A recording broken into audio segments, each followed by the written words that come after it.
This is Jill Dando, who was a prominent 37-year-old UK television presenter in the 1990s and was assassinated with a single bullet to the head on the 26th of April 1999 on the doorstep of her London home in broad daylight. The case is still unsolved. After watching this film, if you have been named and want to write to me to clarify anything, please get in touch with me. I'll be happy to put out an update if your information gets us closer to the truth. As you may know, I have made previous films about other high-profile cases, such as the Madeleine McCann case, the Didcot murders, and the Cumbria massacres. First, I wish to point out the motivation for making such films. Some true crime filmmakers make their films because they wish to appeal to the public's interest in mysteries and satisfy public curiosity about unsolved police investigations. This is not why I make such films. I believe that in a very small number of criminal cases, that the police are not allowed to solve the case. That the police are compromised by higher authority, either before the crime occurs or immediately after it, and a cover-up operation is put in place to prevent the crime from ever being solved. Sometimes in these cases, the police will be directed to solve the case using a bogus narrative and false evidence. In other words, a cover-up is approved from a level above Chief Constable, which would be by the Home Office or by MI5. I could go into the different reasons why a police cover-up might be instigated, but that is not the remit of this film. The possible reason for a police cover-up in the Jill Dando case will become clear as I explain all of the evidence.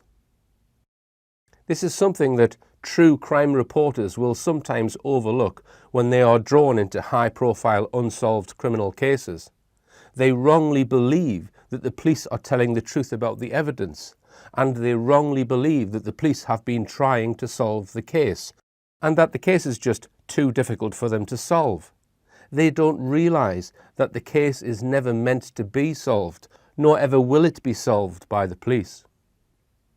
In my opinion, in these admittedly fairly rare cases, the upholders of the law, i.e. the police, are forced to break the law by perverting the course of justice themselves and by covering up evidence and not running a proper investigation. Whenever this happens, it needs to be exposed. Many people have written to me asking my opinion on the Dando case and if I intend to make a film about it. Having carried out detailed research, I now believe that the Jill Dando case was never meant to be solved from word go, by the police at least, and this will become apparent as we go along. The evidence I have uncovered, I believe, is important enough to be brought to public attention, hence the reason for producing this film. The case is a cover-up, and that's why I am uncovering it in this film.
There have been a number of films and reports made about the Dando murder which have put forward theories about the motive for what happened.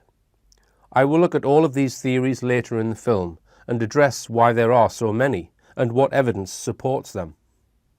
I'll also talk more about Jill Dando and the case itself a bit later. But to start with, there is a story which I need to tell you about in some detail because it's not widely known about and it might be critical in establishing the motive for Jill Dando's murder.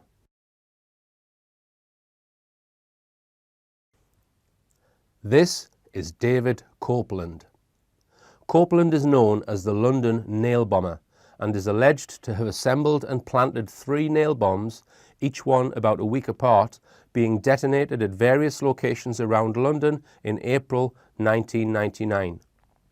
There's quite a lot to go through before I establish a link to Jill Dando, so please pay attention and bear with me. All will become clear as we progress. The bombs were contained inside holdalls and consisted of up to 1,500 nails, killing in total 3 people and injuring 140. The first bomb was placed on the street of a largely Afro-Caribbean community, Brixton, the second in a street in a Bengali community, Brick Lane, and the third, in which 3 people were killed, in a popular gay area in Soho inside the Admiral Duncan pub.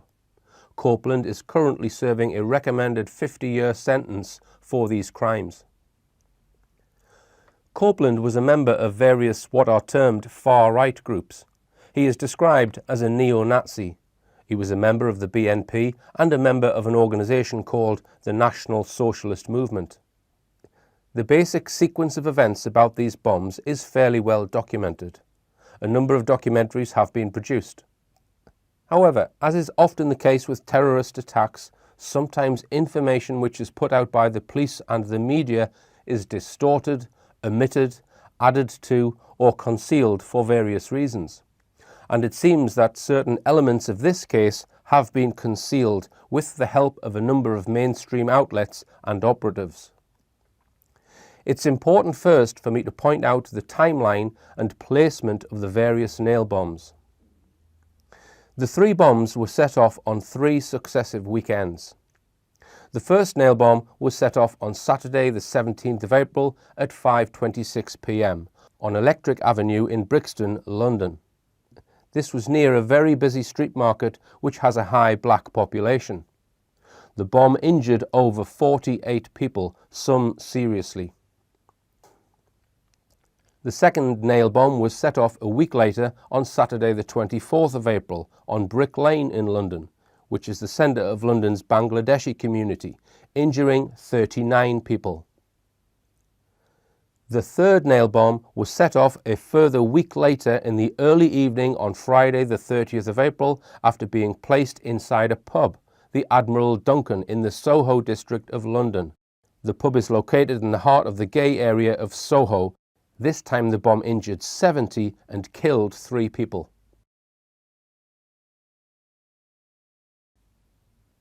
The official story contends that Copeland acted alone and was influenced by his far-right beliefs to target black, Asian and gay people. He apparently admitted to planting all 3 bombs, and the first thing he said after police knocked on his door was, "They're all down to me and I did them on my own." Note that it took the police 12 days to get the CCTV image of him from Brixton and put it in the newspapers, during which time he planted 2 further bombs, injuring dozens and killing 3. It beggars belief that the CCTV image of him at Brixton was not placed in the media earlier. Various excuses have been put out to try and explain this. None of them are in the slightest bit convincing. If the CCTV images of Copeland had been released earlier, it is highly likely that deaths at Soho would have been prevented.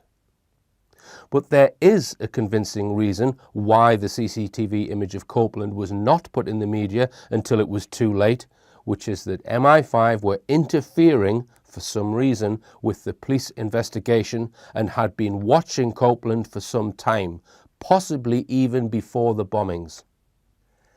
This will take some explaining, and I'll come back to David Copeland in a moment, but let's have a quick look at the background of Jill Dando and explain what she was like. A very well-liked person in the TV world. In 1997, Dando was voted the BBC Personality of the Year. Not long before her death, she was asked if she would present the BBC's coverage of the upcoming Millennium celebrations. She was born and brought up in Weston-super-Mare, which is a large town in the southwest of England. She had a middle-of-the-road comprehensive education and studied journalism in Cardiff. Known widely as a girl next door type of person, she was kind, modest, and had a good sense of humour. It's hard to believe that anyone would be offended by her.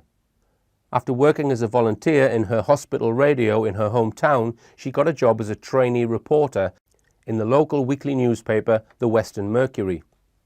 From there, she worked for BBC Local Radio as a newsreader and as a presenter on local television before getting her break in national television in 1988. She started at Crime Watch in 1995, which was a very popular national UK crime programme, and at the time of her death in 1999 was one of the most high-profile TV presenters in the country. She'd never been married, and after a number of relationships, met gynaecologist Alan Farthing in December 1997, and they announced their engagement in January 1999.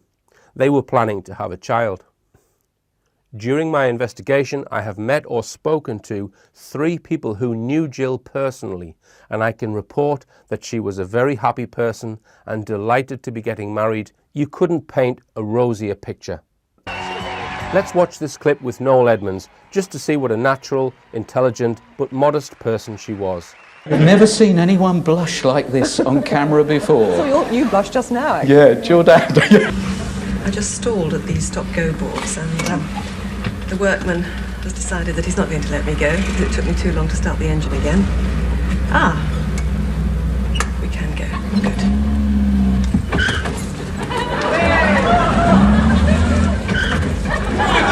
Yes, I can. So embarrassing.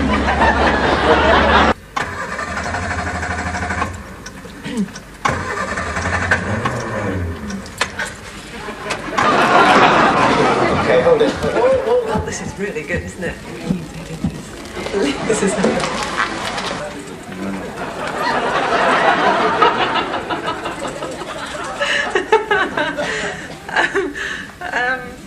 no unicyclist. Oh, warning, unicyclist ahead. And she was also a very perceptive television presenter. Robbery. There were around 200 items of antiques, paintings and silverware. Included in that was this painting. It's a photograph of the painting that was stolen. This is a painting of a lady called Henrietta Nelson, who died in 1815, was buried in the grounds of her home at Yaxley Hall in Suffolk. New owners of the hall, however, moved the grave and buried her in the family vault. As a result, her spirit roamed the grounds. So I'd imagine they'd be quite keen to get rid of that portrait as quickly as possible. We'd like to think so, yeah.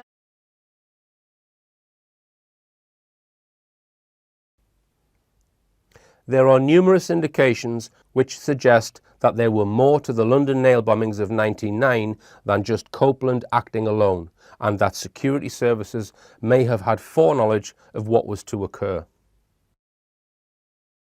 I'm going to be referring to the work of Dr. Larry O'Hara, who investigates and exposes the activities of the intelligence agencies in his magazine, Notes from the Borderland. O'Hara has studied and written about the David Copeland bombings extensively. He was at Copeland's trial and has written about MI5's role in the whole affair. His magazines contain some very detailed analysis of the bombings and explore all of the anomalies within the official version of events. If you want to order copies of his articles, they can be obtained from this link and are in issues 3, 4, 5 and 6. The first article he wrote is some 25 pages long, followed by further, shorter articles. The articles are fully referenced with footnotes.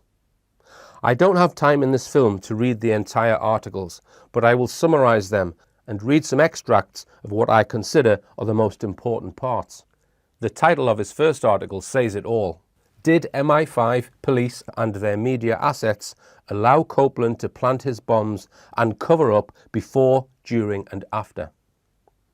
This might sound unbelievable to anyone who has not studied terrorist attacks in any detail, but it has been shown by many researchers over the years that government agencies are often involved in or facilitate acts of terrorism for a host of political agendas.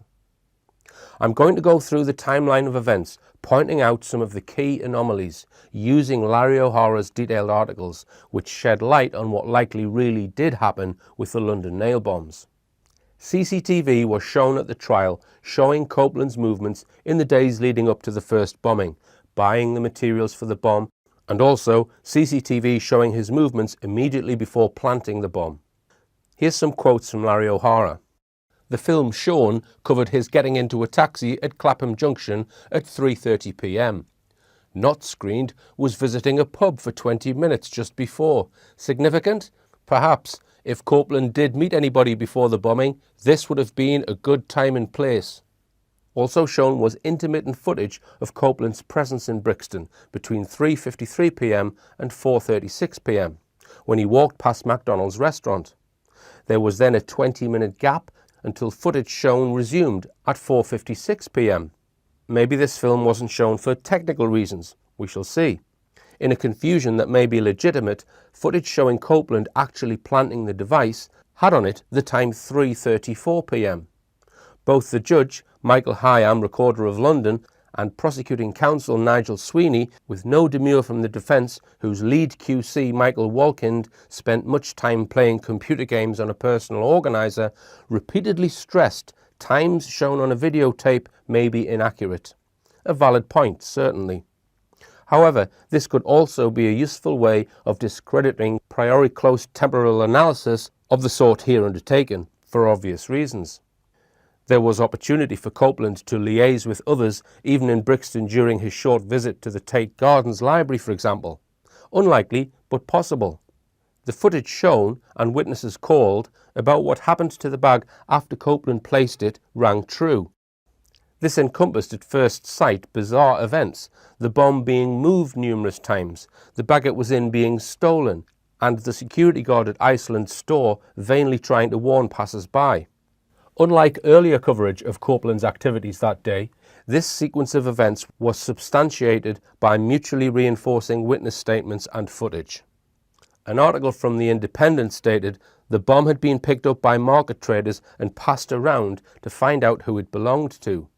George Jones, 42, said, "A holdall was handed to me by somebody who said someone had forgotten their shopping. I unzipped it and opened it wide, and I could see what it was. It was a square device with sticky tape and nails. I picked it up and put it by a brick wall to stop people getting hurt. Then it went off. I was blown across the road and a couple of nails lodged in my leg, and I was hit by concrete and glass." O'Hara's article continues. "It is beyond dispute that Copeland purchased materials for the bomb, took it to Brixton and left it, intending for it to explode, which it did." O'Hara points out that MI5 were involved very early on in the investigation because of an article in the News of the World published the day after the bomb, which claimed MI5 took control of the investigation last night as intelligence reports suggest the blast could have been the work of Serb militants. We know now the blast was not the work of Serb militants, and Larry O'Hara points out that the author of the article was a favoured police conduit. So it is likely that MI5 were involved at this stage. Larry O'Hara's article claims that MI5 copied all of the CCTV footage obtained by the police. On the 19th of April, 2 days after the bombing, a phone call was received from a phone box in Wellhall Road from a person claiming to be from a member of the far-right group Combat 18, admitting responsibility for the bombing. This call was recorded by the police. But a decision was made by police or MI5 not to play the call to the public. Larry O'Hara claims that the phone call was due to be played on the Crime Watch appeal, but for some reason was not aired. This could mean somebody within the investigation already knew at this point that the caller claiming to be from Combat 18 was not the bomber. Further calls from other far-right groups followed, but police decided they were probably all bogus. We had several calls from people purporting to be from extreme right-wing groups, claiming association and indeed supporting the fact that the bomb had gone off. There was no intelligence or nothing to support that any of them were in actual fact responsible for the bomb.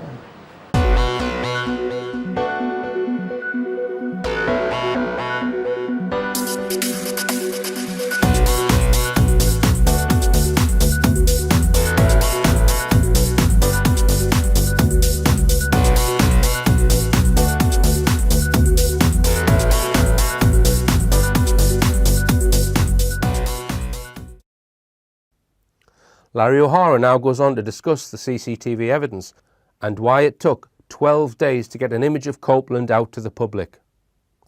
There is the disturbing question of what happened to the Brixton film footage. Looked at superficially, we are asked to believe it took over 12 days between the 17th of the 4th and the 29th of the 4th for this footage to be analysed, still photographs developed sufficiently realistic to publicly release. On closer examination, that turns out to be only partly the case. It is worth remembering there are two vitally important and distinct pieces of relevant film. The first is that of Copeland as seen by the camera positioned inside the Iceland food store near to the bus stop where he placed the bomb. Unsurprisingly, given its function to detect shoplifters, that camera only shows the doorway. According to DCI Maureen Boyle, anti-terrorist squad officer in charge, we identified the man that we believe planted the bomb on the Iceland camera after officers spent many hours going through frame by frame. Jason Benito, that faithful voice of Scotland Yard, was more specific. He stated the first smudge or sighting of the bomber was made on the 19th of April from cameras filming the doorway of the Iceland food store. Another version says identification was only made by the 28th of the 4th.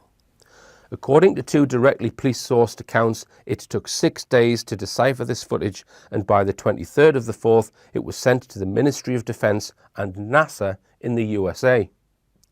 It is not in doubt that this film went to the US for enhancement.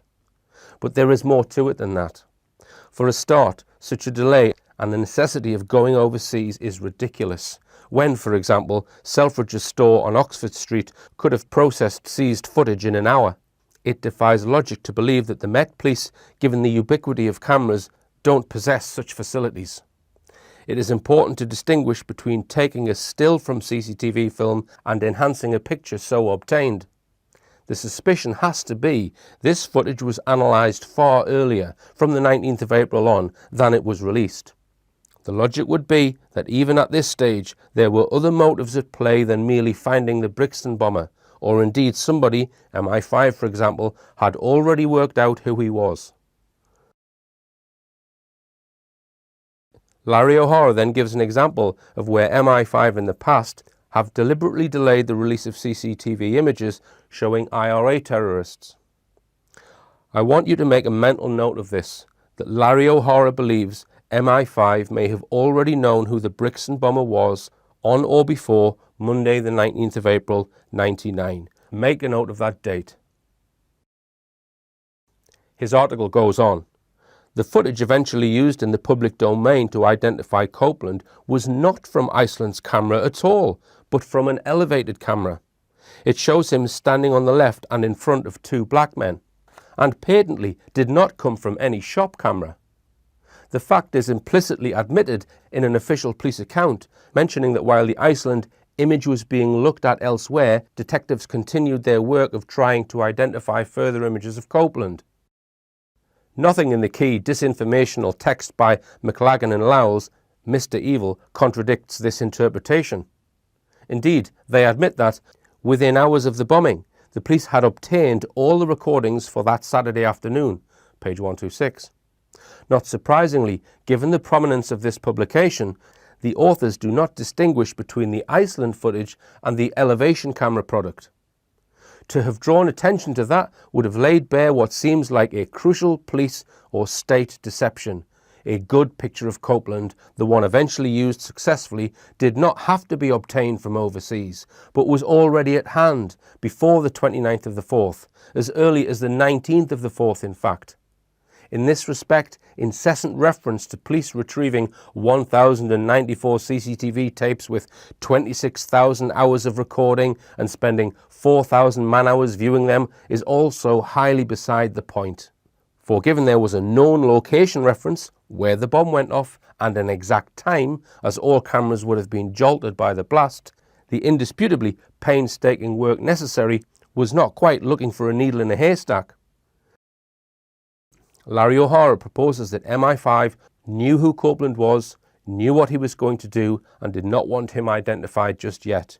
He had 2 more bombs to plant, and as O'Hara states, his actions seemed to fit their agenda. the Imminent Terrorism Act. The second nail bombing, the following Saturday, is also analysed in detail by Larry O'Hara. Copeland was captured on CCTV at various stores, buying all the components for his second bomb at different times in the week leading up to the second bombing. He was caught on CCTV on his way to plant the Brick Lane bomb at Waterloo train station and also getting into a taxi. Copeland placed the bomb outside 32 Hanbury Street, and it is claimed there is CCTV footage of him in Hanbury Street. But curiously, this footage was not shown at the trial, and I am not aware it has been shown anywhere. After the bomb was placed outside 32 Hanbury Street, it was then moved by a member of the public, Irishman Gerard Lynch, who thought it was a bag of tools. He carried it to his car 250 metres away on Brick Lane and put it in the boot. At some point he became suspicious about it and so left it in the boot and went to report it to the police. The bomb detonated whilst it was in the boot of his car. The area of Brick Lane and Hanbury Street is covered by CCTV, so there should have been continuous footage of Copeland as he arrives to the time he leaves. Larry O'Hara continues. Film of Copeland in Brick Lane was not shown in the court, although the existence of film showing Copeland with a bag in Hanbury Street and Commercial Street and placing the bomb outside 32 Hanbury Street was referred to, and one paper showed a still purporting to be Copeland in Brick Lane. In Mr. Evil is claimed there was no film of Copeland in Brick Lane, either a typically sloppy mistake or a purposeful lie. So, even more than with Brixton, there is at least 40 minutes of Copeland in the vicinity of a target not in its entirety accounted for by material actually shown. Indeed, the only footage of events in Brick Lane showed a motorist, Irishman Gerard Lynch, parking his car, putting the bag containing the bomb in the boot of it, and walking away first to the closed police substation in Brick Lane and then off camera towards Lehman Street when the bomb went off. And his testimony, including initially mistaking the bomb for a set of workman's tools, is one aspect of this case that does seem credible. Copeland, in his statement to police, claims he made a silent 999 call from a call box at 5:10 p.m. in Digby Street nearby. Allegedly, he decided to dump the bomb while still live, even though there was no market. The alternative explanation already suggested is this bomb at this time was no accident. Although Copeland claims plausibly to have then visited Soho by cab to reconnoitre his next target, this too was not shown on film. Indeed, there has been no response to police appeals in newspapers and magazines for whoever may have picked him up in the Brick Lane area to contact Scotland Yard. Again, while this may be for some innocent reason, another explanation fits the known facts, which would be that on arrival in Brick Lane, if not before, Copeland was tailed by a person or persons whose identity a section of the state wants to conceal. This is given credence by the most suspicious bombing of all, Soho.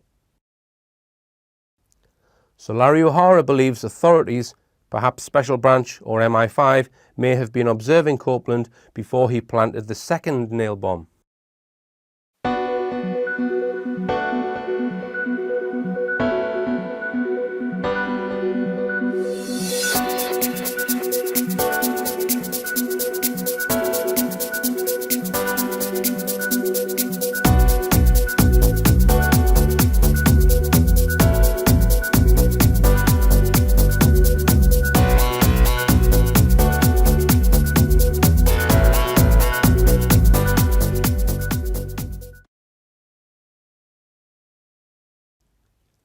Before planting his third bomb inside a pub in Soho, Copeland was in the Soho area the day before, on the 29th of April, and visited the pub.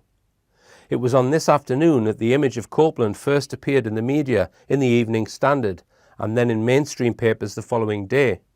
Time was running short for him, so he returned to his home in Farnborough to get the contents of his next bomb, then went back to London that evening, where he checked into a hotel under a false name on St George's Drive, Victoria, the night of the 29th.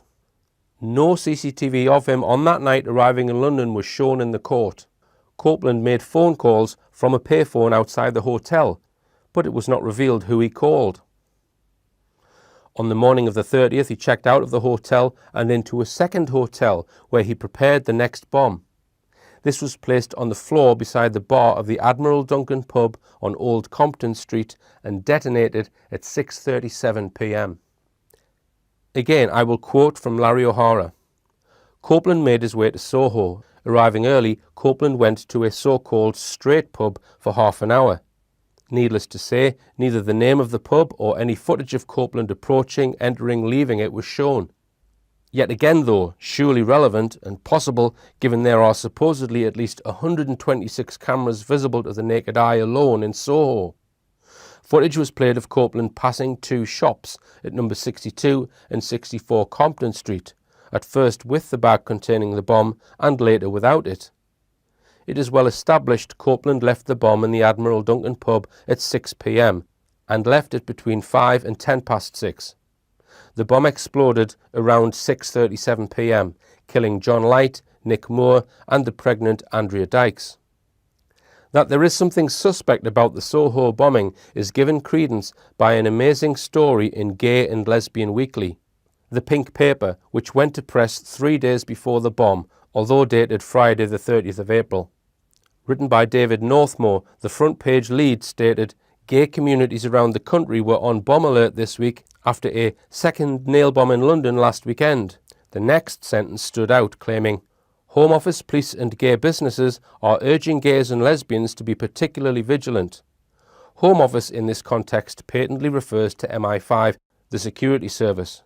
Thus we have, on the very day of the Soho bomb, a public hint MI5 thought gays a possible target. Afterwards, Northmore then felt the need to deny foreknowledge.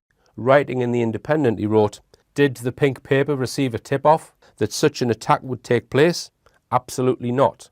Had there been such information, we would have worked with the police to prevent the event from happening."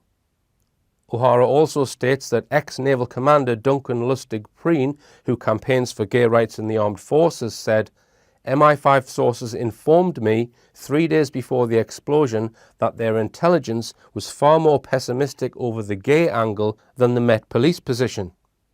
And in an email sent 6 days before the Soho bomb, he wrote, "Intelligence sources with whom I remain in contact have advised me that Combat 18 are almost certain to be behind the 2 explosions in London recently. Sources say that Combat 18 has been planning such attacks for several months. There is also a possibility that they will also attempt to target the gay community." Note that the NSM, of which Copeland was a member, originated from a faction of Combat 18. Immediately after the bombing, Lustig-Preen contradicted his first email, stating, "I know from my contacts that even MI5 bounced by sudden change to LGBT target." Apparently, Lustig-Preen's views regularly appear in the Pink Paper, and O'Hara suggests that Lustig-Preen's credible links to MI5 may have been the channel that the original information came from to David Northmore. In Larry O'Hara's Issue 5 article, he explains how he was given information by a reliable source who was privy to aspects of the unfolding police investigation and asked searching questions. Intermittently, stories have surfaced Copeland was under surveillance when planting the Soho bomb. 2 important pieces of new information flesh out this rumour. First is reported comments by Scotland Yard's Detective Chief Superintendent Bunn to a pre-trial briefing under the auspices of John Grieve to interested parties, 1st of June 2000.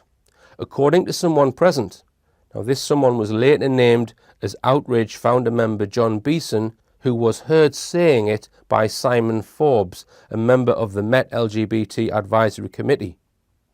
So, according to someone present, Bunn said of Copeland in Soho, "We were tracking him. Unfortunately, he gave us the slip. That's what caused the bomb to go off." In a later article, O'Hara gives more on this. "There is yet more which Forbes did not say, in print here for the first time. In particular, at a pre-trial briefing in June 2000, Steve Greenwood, co-chair of LGBT Advisory Group, Linda Bellos, also co-chair and ex-Lambeth Council leader, along with Jerry Gable, Searchlight publisher, were shown by police extensive footage of Copeland being monitored in Soho on the 30th of April 1999. His article goes on, in the email from prominent gay rights campaigner Peter Tatchell to an Enquirer dated the 27th of June 2002, according to Tatchell, West End Central Police Station received a phone call about half an hour before the bomb went off. The phone call was from a special branch unit saying that they had lost their suspect in or near Broadwick Street. They requested backup. Their description of the suspect fitted Copeland's appearance and the bag he was carrying. The significance of this cannot be overstated. Special Branch were following Copeland before he planted the Soho bomb, therefore could have apprehended him at any time and prevented 3 deaths and 70 injuries, making them complicit in the bombing.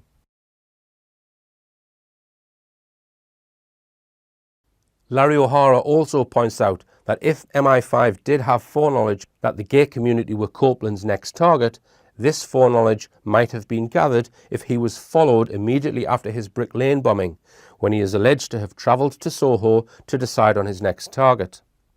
O'Hara also points out the possibility that Copeland was being steered and manipulated throughout his campaign by agent provocateurs, i.e. agents of the state.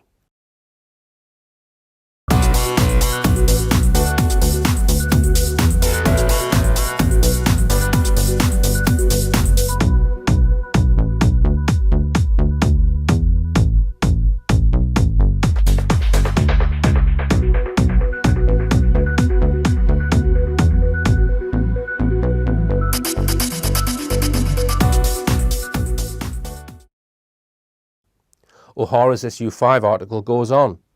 While MI5 have no powers of arrest, it is unlikely they would entirely delegate watching Copeland to Special Branch. After all, there was no desire to stop Copeland. Indeed, MI5's aim may well have been to facilitate his campaign. So MI5 probably had their own unit independently shadowing both Copeland and Special Branch. O'Hara talks about the magazine Searchlight, which ostensibly publishes exposés of racism, anti-Semitism and fascism in the UK. However, O'Hara explains how he believes Searchlight is actually an MI5 front publication, used for a host of nefarious state operations. Searchlight claims to have moles embedded in certain organisations, such as the BNP, of which Copeland had been a member. O'Hara states, I know of no Searchlight asset who does not, on examination, turn out to be an agent provocateur or at the very least facilitator of violence. O'Hara discusses a Searchlight mole known as Arthur, who was a BNP infiltrator and monitored Copeland. He then spells out his reasons for believing that Arthur could have been Copeland's manipulator or handler and influenced him towards his crimes. He goes on to point out anomalies surrounding Searchlight's claim that they alerted Special Branch to Copeland's identity after his CCTV photograph was released.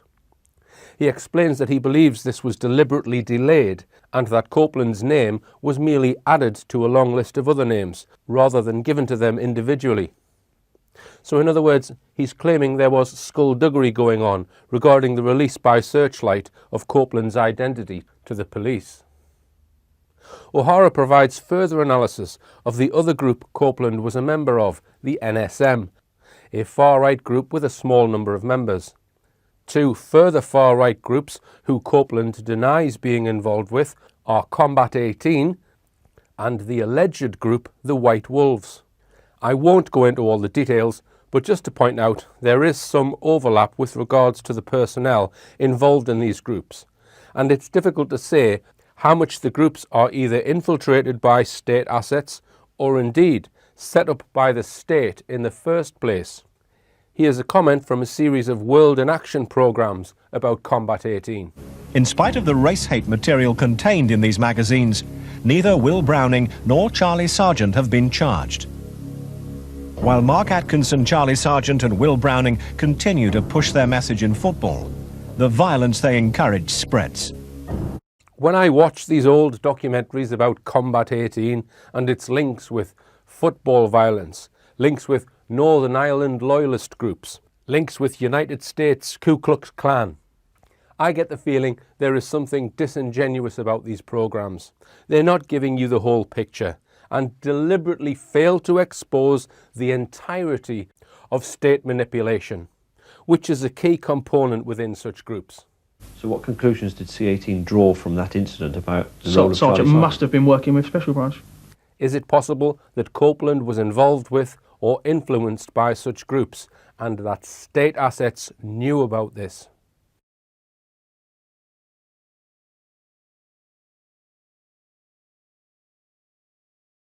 Whether he was involved in these groups or not, one thing that does stand out is that Copeland did not take any precautions to prevent being caught. He bought bomb-making material near his home and through the post delivered to his home. He kept the bombs at his home. He loitered around the bomb sites for considerable periods of time, being caught on dozens of cameras. He transported the bombs in public taxis. He even wore a very distinctive white baseball cap, which he bought just before his bombing campaign. Was this done deliberately to make him easy to spot? When the police first arrested him, he admitted to all 3 bombings and stated, "They're all down to me, I did them on my own." Then in a police interview stated, "I wanted to get caught." The obvious question which arises is, was he a patsy? 2 further observations which lend weight to Copeland being helped is firstly the amount of money he spent on the explosives was not readily available to him, and secondly he was not considered capable of changing a fuse, never mind successfully making and detonating bombs. In my opinion, somebody or some group may have manipulated him, or at the very least were monitoring him and knew what he was going to do, but took measures, probably with the help of the state, not to be identified themselves. There is also the possibility that he was a mind control victim, something I have covered extensively in interviews with Neil Sanders.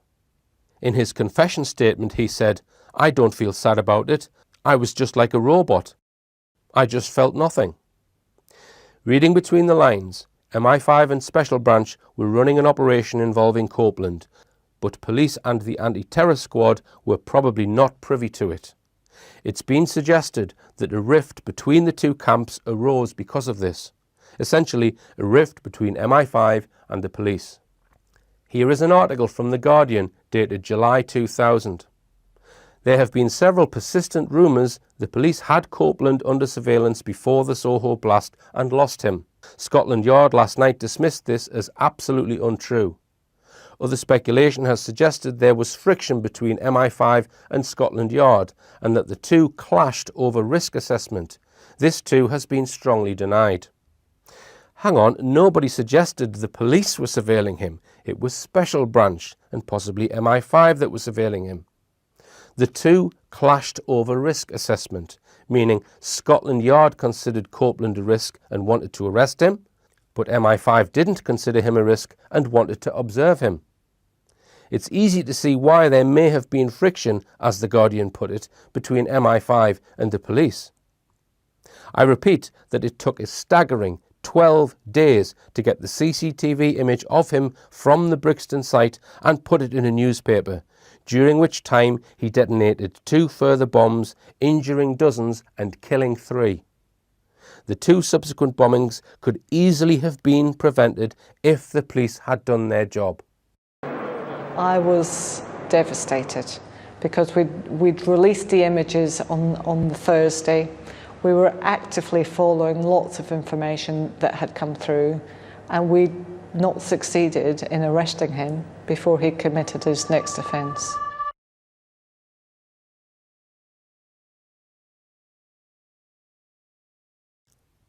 Let's now come on to Crime Watch and Jill Dando's involvement in the London nail bomber case. Just to remind those who aren't familiar, Crime Watch was a very popular BBC National UK TV programme whose purpose was to assist the police via public telephone appeals in solving crimes, and Jill Dando was one of the 2 main presenters. The timing of this particular TV programme is of great importance. As you will recall, the first bomb went off in Brixton on Saturday the 17th of April 1999. Crime Watch was a monthly programme and just so happened to be being aired on the 20th of April, just 3 days after the bombing. As part of my investigations, I have met and spoken to the Crime Watch studio director who directed that particular programme on the 20th of April. His name is Peter Morpurgo.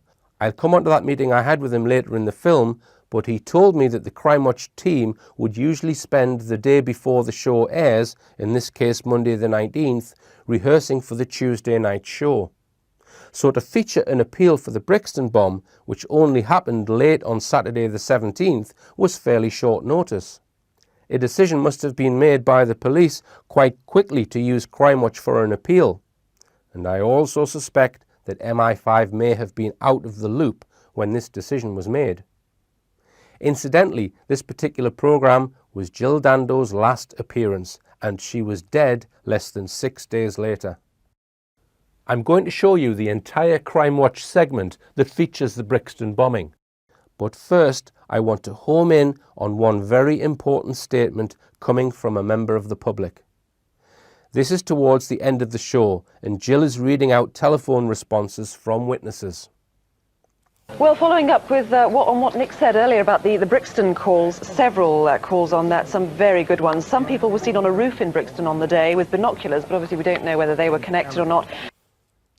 The claim of people being on a rooftop was repeated in a BBC article dated the 21st of April. It states, one caller reported people equipped with binoculars on a rooftop. As we saw earlier, Copeland was being observed and filmed before the Soho bombing and likely also before and after the Brick Lane bombing. The statement from this witness, however, suggests he was probably being watched, as it was stated, with binoculars, also on the day of his first bomb, the Brixton bomb. In order to investigate the claims of people on the roof with binoculars, I went to the Brixton bomb site to see if I could identify where such people may have been situated. Note that the buildings in that area have not changed since the events, so it was fairly easy to identify where any operatives may have been situated.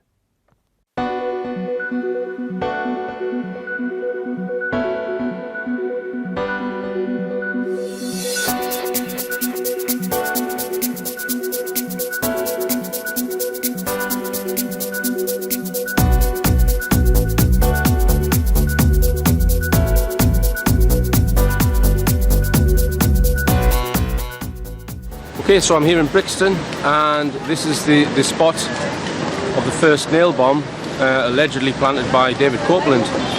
Now, as we saw in the Crime Watch UK programme, Jill Dando said that there were people on the roof with binoculars, presumably with oversight of the bomb site. Okay, now I've had a good look around the rooftops here, so I'm just going to do a 360. There's not really anywhere there.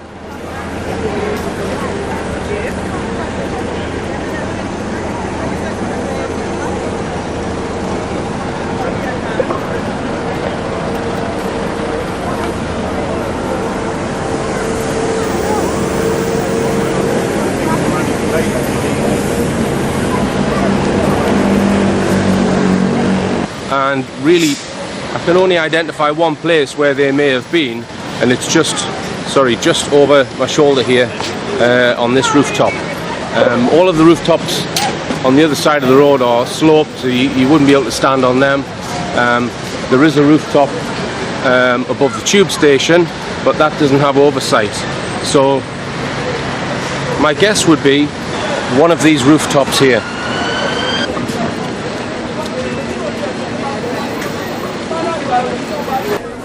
You can see there's not many rooftops got visibility of this. If I pan round.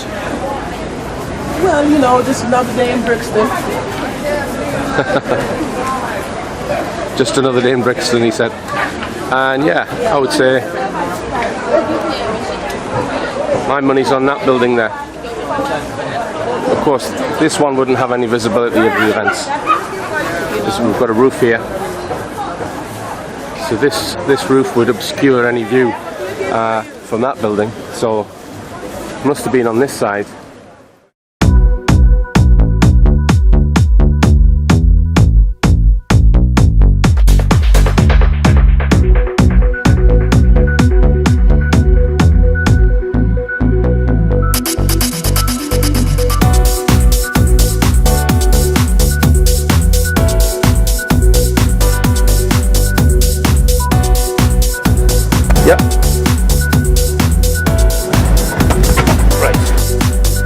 ledge here.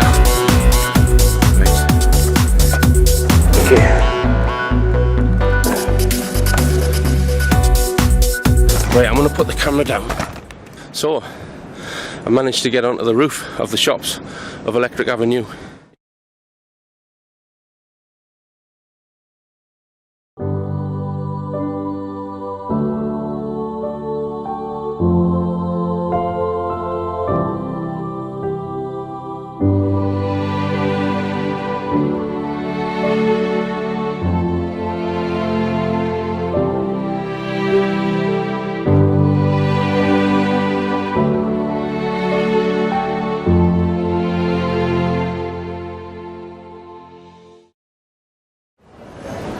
So here I am, I'm on the rooftop at Electric Avenue, and as you can see over my shoulder is Iceland. Perfect vantage point for whoever was involved to watch with binoculars the man in the white baseball cap.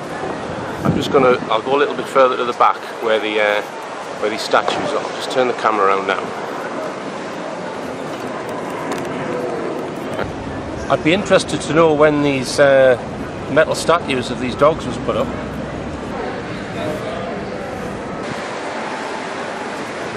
Isn't it strange that one of them is looking right at the site where the bomb went off?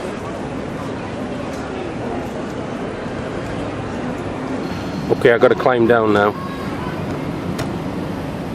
So if I can get up here, it's not beyond the wit of some intelligent agent, is it? The vegetable stall behind me, I just asked the guy, I said to him, how long has he had the stall? He said 86 years, so that's obviously his family. And I asked him when the monument of the dogs was put on the top of that building. He says about 4 or 5 years ago. So they're quite recent. Great, the sun's coming out. One thing before I forget, one of the traders said that to get up onto that roof, when they're doing maintenance and that kind of thing, they just come with a very long ladder. So you don't have to go through to the back of a shop to get on that roof. All you need is a very long ladder. And there are a few points where you could feasibly put that ladder without it being in front of the shop.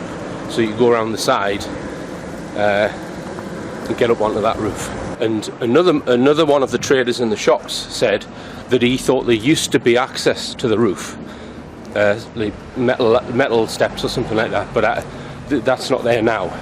So you either need a ladder, as it is now, you either need a ladder or to go through one of the shops. Okay, I'm still in Brixton and I've got the address of one of the witnesses. This is Gary Schilling, who moved the bag that had been left by Copeland before it went off. I just spoke to a market trader there and he said that they weren't right at the site, but they were in a nearby pub and they heard the windows shake. And he said, oh yeah, he was checking to see if there was anything in it worth nicking. That's what the market trader said, but I think he was just saying that as a joke. I'm gonna walk down to Electric Avenue. So I'm back in my low-budget hotel room, but today I've been all over London. I've been to the 3 nail bomb sites. I then went to where Jill Dando used to live, and I filmed in her street there in Fulham. So I'm absolutely wrecked. My ankles are killing, but it's been a really successful day. We know the police had CCTV images of Copeland on the 19th of April, which was the day before the Crime Watch show aired. But a decision was made by someone not to release these images until the 29th of April. Therefore, no image of him was shown on the TV show Appeal, but I would argue could have been. Let's now watch the Crime Watch appeal in its entirety, bearing in mind what we now know about the controversy surrounding these bombings, and that MI5 and Special Branch were probably against putting this appeal out, for the reasons I have explained previously. Britain's most important unsolved cases. Now live, you can help solve them. The homemade bomb that exploded in South London on Saturday seems to have been an act of lunacy. It wasn't the IRA. And though an anonymous phone call claimed it was a tiny fascist group, there was no evidence for that. And in any case, who would want to hurt, young and old, even this baby? black and white, shoppers and market traders. Anyone, in fact, with the randomness of an exploding bag of nails. But tonight, you can help, and this is how. This is the quantity of nails packed around the explosives. There are between 6 and 10 pounds in weight here, and believe me, that's a fairly hefty bulk of nails. They're all round nails, and they range from this size to this. Now, who bought them? If you work in a hardware merchant's or in a DIY store, think back over the last few weeks. Who bought this lot? Who isn't a regular customer, isn't a regular builder? Who came in for this sort of quantity of nails? Or alternatively, did you sell a bag like this? Now, I know these things are fairly common, but this one is fairly new. And see if you can connect this and selling this to something else that we're about to tell you. Alan Fry is head of the anti-terrorist branch. Alan, a lot of publicity you've had for this already. What more can people do? Police are anxious to talk to anybody who was in the Brixton Road, by the bus stops, by Electric Avenue, at about 5 o'clock last Saturday.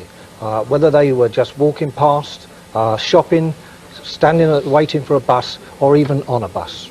That could be thousands of people, literally. I appreciate that, but any one of them, maybe unwittingly, has the vital key to this investigation. Even if they don't think they saw anything particular? Yes, let us be the decider. OK, now, if this was a small extremist group, by their nature, these little bands of people tend to have an awful lot of leaks, as it were. An awful lot of people tend to hear what's going on. Yes, and almost certainly someone's heard them planning, someone's been party to that planning. They may have disagreed with the plan. This may be a renegade. What I would ask is for anyone in that position with any knowledge to talk to us in confidence. Of course, what seems quite likely in this is it's a loner with a grudge. Well, it could be a loner, it could be someone, have you seen someone acting suspiciously, out of character? Indeed, do you know of someone who has purchased a large number of nails? They may have been seen with a sports bag, which itself is out of character. More importantly, do you know someone who has literature on the makings of bombs? Have they boasted about making bombs? Do they experiment with explosives? Do you think whoever did this will have tried to detonate something like it before? I think that is certain. We have to act within the law, within data protection, and I think we sometimes have an expectation of the tentacles of the security service which are far wider than their actual role, their actual scope and their ability. OK, well, if there's any way that you think you can help, please do.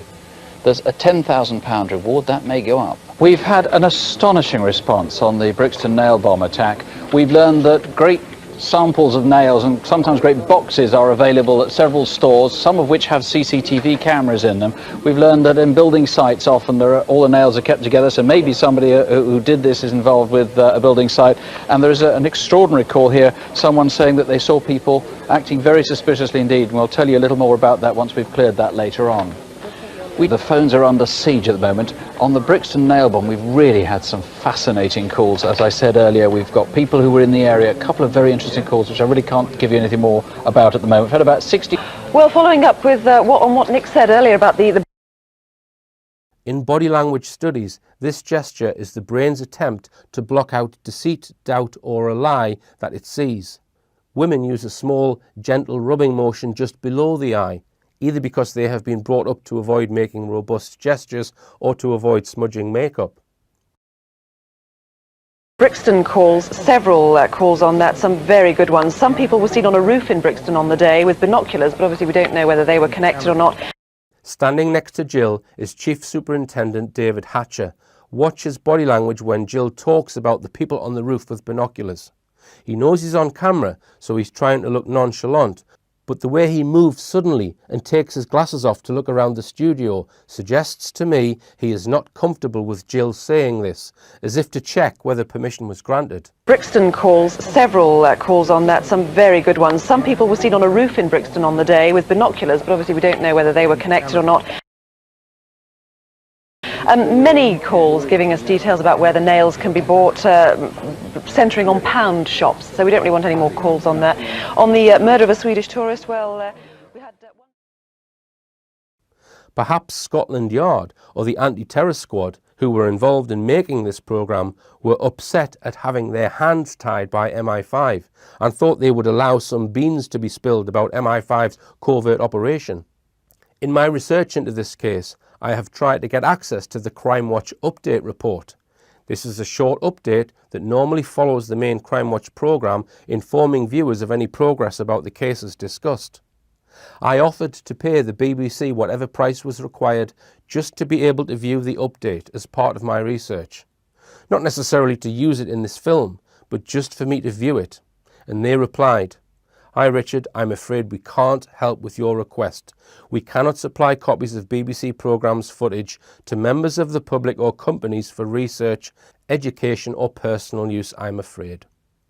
Isn't it a disgrace that a publicly funded organisation like the BBC will not allow me just to view an old programme, never mind include it in my film, which I know they have a copy of because I have met the Crime Watch studio director, Peter Morpurgo, who told me they were archived on 1-inch tape. I'd be very interested to watch the Crime Watch update from the 20th of April 1999. If anyone has a copy of it on a VHS tape in their loft, please get in touch. When I first started looking into the Dando murder, I reasoned like this. There's very little in Dando's character or background that suggests she had any enemies. She's like a female version of Alan Titchmarsh. No one would murder Alan Titchmarsh. I felt it was highly likely, therefore, that the reason for her sudden murder was linked in some way to her role on Crime Watch. Her murder seemed to me as though it had been planned and carried out at very short notice. The fact it was a daylight shooting on a London street suggests that there was not enough time to plan a more sophisticated operation. So let's take a look at it. Most commentators agree the murder was professionally executed. Jill was living most of the time at her fiancé's house with Alan Farthing in Chiswick, 3 miles from her own house, but would occasionally pop home to retrieve faxes and other things. She was returning to her home by car shortly after 11:30 a.m. on Monday morning. She parked in the street, and as she was putting her key in the door, was approached from behind, forced down to the ground so that her head nearly touched the tiled step before a 9mm caliber pistol was pressed against her temple and fired, the bullet having been crimped to reduce the noise of the blast. Analysis of the wound and the scene revealed the murder was quick and drew little initial attention from the public. Her body lying at the front door for 14 minutes before being discovered gave the perpetrator plenty of time to run off up the street, heading west towards Fulham Palace Road. The killer was seen by 2 of her neighbours leaving the scene, but at that time neither realised he had just killed Jill. From these witnesses, he was wearing a dark brown thigh-length jacket, was mid to late 30s, had collar-length thick black hair, was white, around 5'10". Richard Hughes, who saw the killer's face, said the killer was thick-set like a rugby player or a soldier, had a jowly face and looked like TV presenter Bob Mills. Immediately after this, there are numerous sightings of a man running down Fulham Palace Road, then a sighting of a man running into the park, then of a man wearing a dark thigh-length coat in the park, acting oddly. Finally, a man was seen coming out of the park, who then stood at a bus stop on Fulham Palace Road. He was sweating a lot and out of breath, as if he had been running. However, the man at the bus stop was wearing a suit, not a thigh-length jacket, and had dark hair, but shorter hair than was seen by the first 2 witnesses. He did not get on the bus with the other passengers when it arrived at 11:45 a.m, but waited 1 minute and got on the next one and paid to go to Putney Station. He was not seen getting off that bus at Putney Station with all the other passengers, so must have got off earlier. Around this time, a metallic blue Range Rover was seen on CCTV speeding out of Doneraile Street. It is possible he was picked up by the Range Rover. One of the journalists to report from the scene was this man, who you might recognise from my Madeleine McCann films. Jill was killed, as you say, by a single gunshot to the head, and that she died of a brain injury caused by a single bullet. There had been concern mid-afternoon after reports that a man had been seen acting suspiciously on Putney Bridge, quite close to here, whether or not he jumped into the Thames, as one report said. It seems it's a small world when it comes to government cover-ups. One of the eyewitnesses who got a very close view of the man at the bus stop drew up this e-fit. He described the suspect as slightly foreign-looking. The e-fit might be the killer, but there is considerable doubt about this, because this man was wearing a suit, not a dark brown thigh-length jacket, and had shorter hair. But for now, I want to stay on the possibility that the Crime Watch TV programme is linked to the motive. Well, dramatic developments tonight after a post-mortem examination showed that Jill Dando died from a brain injury caused by a single bullet wound to the head. It does seem increasingly likely tonight that this could be the work of a professional hitman, though Scotland Yard are refusing to comment on that theory. But it does seem tonight that Jill Dando's high-profile role presenting a national crime programme could be connected with her murder. Certainly the post-mortem result does suggest that a hitman could be responsible. So far, the weapon that he used hasn't been found. When I decided to study this case, I discussed it with an associate of mine, and I suggested that we should watch the Crime Watch programmes which aired immediately before her murder to see if any of the many cases covered in the programmes might provide a clue to the motive for her death. It was my associate that highlighted to me the Copeland story, and once we appreciated the full truth about that story, largely by looking at Larry O'Hara's investigation, and then compared the timing of the case with the timing of Jill Dando's murder, a clear motive emerged. From these Crime Watch clips, I think it is possible that Dando was privy to sensitive information within the Brixton bombing investigation, which was not aired on television. We know the CCTV image of Copeland was available the day before this show on the 19th of April. Did she see that image in the rehearsal because the police wanted to air it in their appeal but were prevented from showing it by MI5?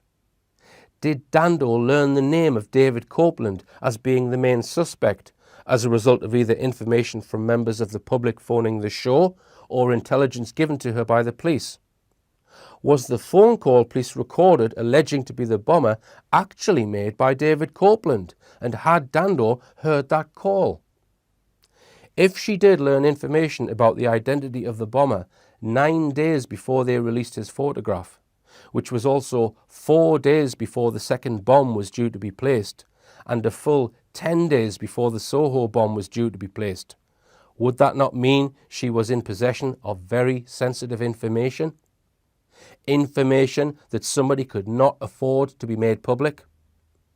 Let's also point out that the day after Jill was murdered, she was due to read the national 6 o'clock news live on television. I am not suggesting that she would have blurted out what she knew about David Copeland live on the news. I am just drawing your attention to the fact that she had a very high profile in the media and had numerous platforms available to her to put out information, even if she needed to put it out through a third party. Let's take a look at the timeline of events incorporating the Dando murder and the nail bombings. Saturday the 17th of April, Brixton bomb detonated, probably being observed by Special Branch and MI5.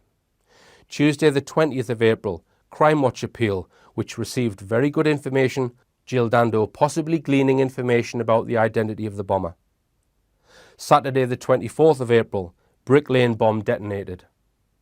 Monday the 26th of April, Jill Dando murdered. Thursday the 29th of April, Copeland's photograph appears in the media. Friday the 30th of April, Soho bomb detonated, killing 3.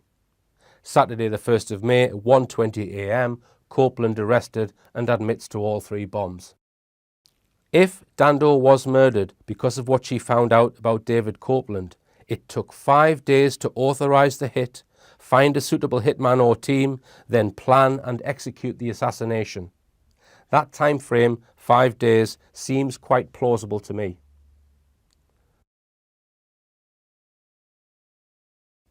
Now, once you've realised this potential motive for Jill Dando's murder, and we are going to look at other motives, you might ask the question, assuming this was the motive, why didn't they kill Nick Ross too? or indeed some of the other police officer presenters who might have known the same information. Firstly, the other presenters and people behind the scenes do not have Jill Dando's media profile. They do not read the 6 o'clock news and have probably all signed the Official Secrets Act and may have been firmly reminded of this after that particular show. They do not have access to a live media platform. Secondly, let's come on to the very interesting character, Jill's co-presenter, Nick Ross. There are several things to point out about Ross. He studied at Belfast University in the late 1960s, where he became interested in the sectarian issues and was a student activist. For no particularly good reason, I found myself elected to represent the halls of residence here at the Student Union. And this now rather grubby-looking building, then brand new, was about to become the cockpit of political dissension. This parochial eating and meeting place was soon to find itself at the heart of events that would reverberate around the world. Then, soon after university, started his career as a newsreader for the BBC in Northern Ireland. He has been involved in current affairs shows covering crime, the law and issues like drug addiction, and in 1998 made a prominent documentary broadcast by the BBC called We Shall Overcome, which covered the political power struggle in Northern Ireland. Ross comes across as being sympathetic to the nationalist Republicans and supporting their need for civil rights, but stops short at saying Northern Ireland should be made part of the Republic. Ross appeases the Republicans, but without agreeing with their ultimate cause. When I came over here, very quickly my sympathies were allied to the nationalist population. It seemed that they were discriminated against. They were second-class citizens. Was I wrong? I was despairing of the Catholic tendency to lapse into a romanticised nationalism that causes people to get killed. Thousands of people on both sides have died in this war, and I think any balanced observer would agree that the BBC did not present and does not present the Northern Ireland issue in a balanced way. It is pro-UK, pro the British monarchy, pro keeping Northern Ireland part of the UK. So I would suggest that one of the BBC's key frontmen who has covered this issue in detail would probably be an asset of MI5. I suspect Nick Ross may have been made an agent of the state decades before his involvement in Crime Watch, possibly when he was a student. Therefore, in my view, he's not the sort of person likely to give away state secrets. A safe pair of hands, you might say. Jill Dando, however, presented holiday programmes, sipping martini in the sun, and is far less likely in her past life to have been recruited by the secret state. Another important point to bear in mind about Ross is that he campaigned vigorously against Barry George, who I will come on to, the man who was wrongly convicted of Jill Dando's murder and spent 8 years in prison for a crime he did not commit. In 2016, Ross said, I thought that the evidence against him was very compelling indeed, as long as you think of evidence not in the way that an English court thinks of evidence. Exactly. Overwhelming mass of circumstantial overwhelming evidence of things where the arrows pointed at his guilt.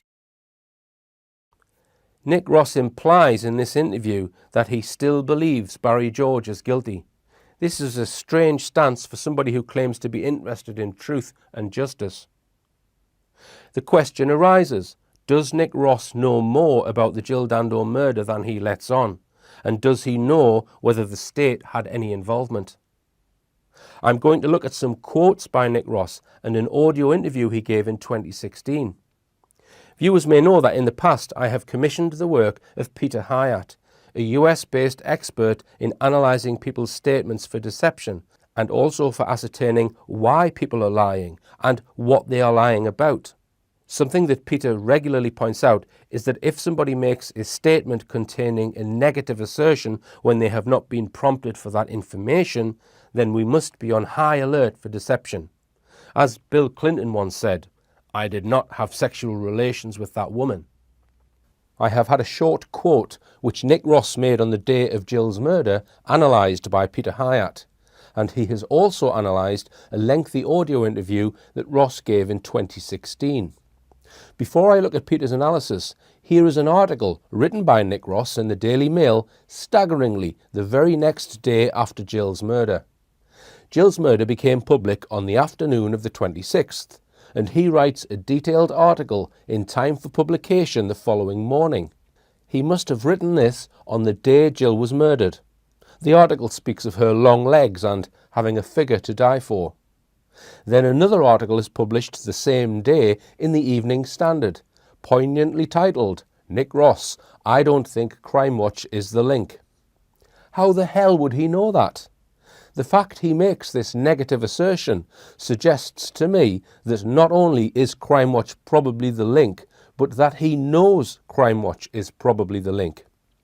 So here is a direct quote from that article, made on the day of the murder, which has been analysed by Peter Hyatt. There has been no indication that Crime Watch or any other programme would put a presenter at threat. There has never been any sort of threat received by Crime Watch. I think everybody is grasping at straws. We hate the ambiguity and want to know what happened. I don't just think it is premature, I think it is daft to look for Crime Watch connections, except as one of 100 other things that have to be looked at. I will present Peter's analysis of this statement in the next part of the film, along with his analysis of Nick Ross's 2016 audio interview.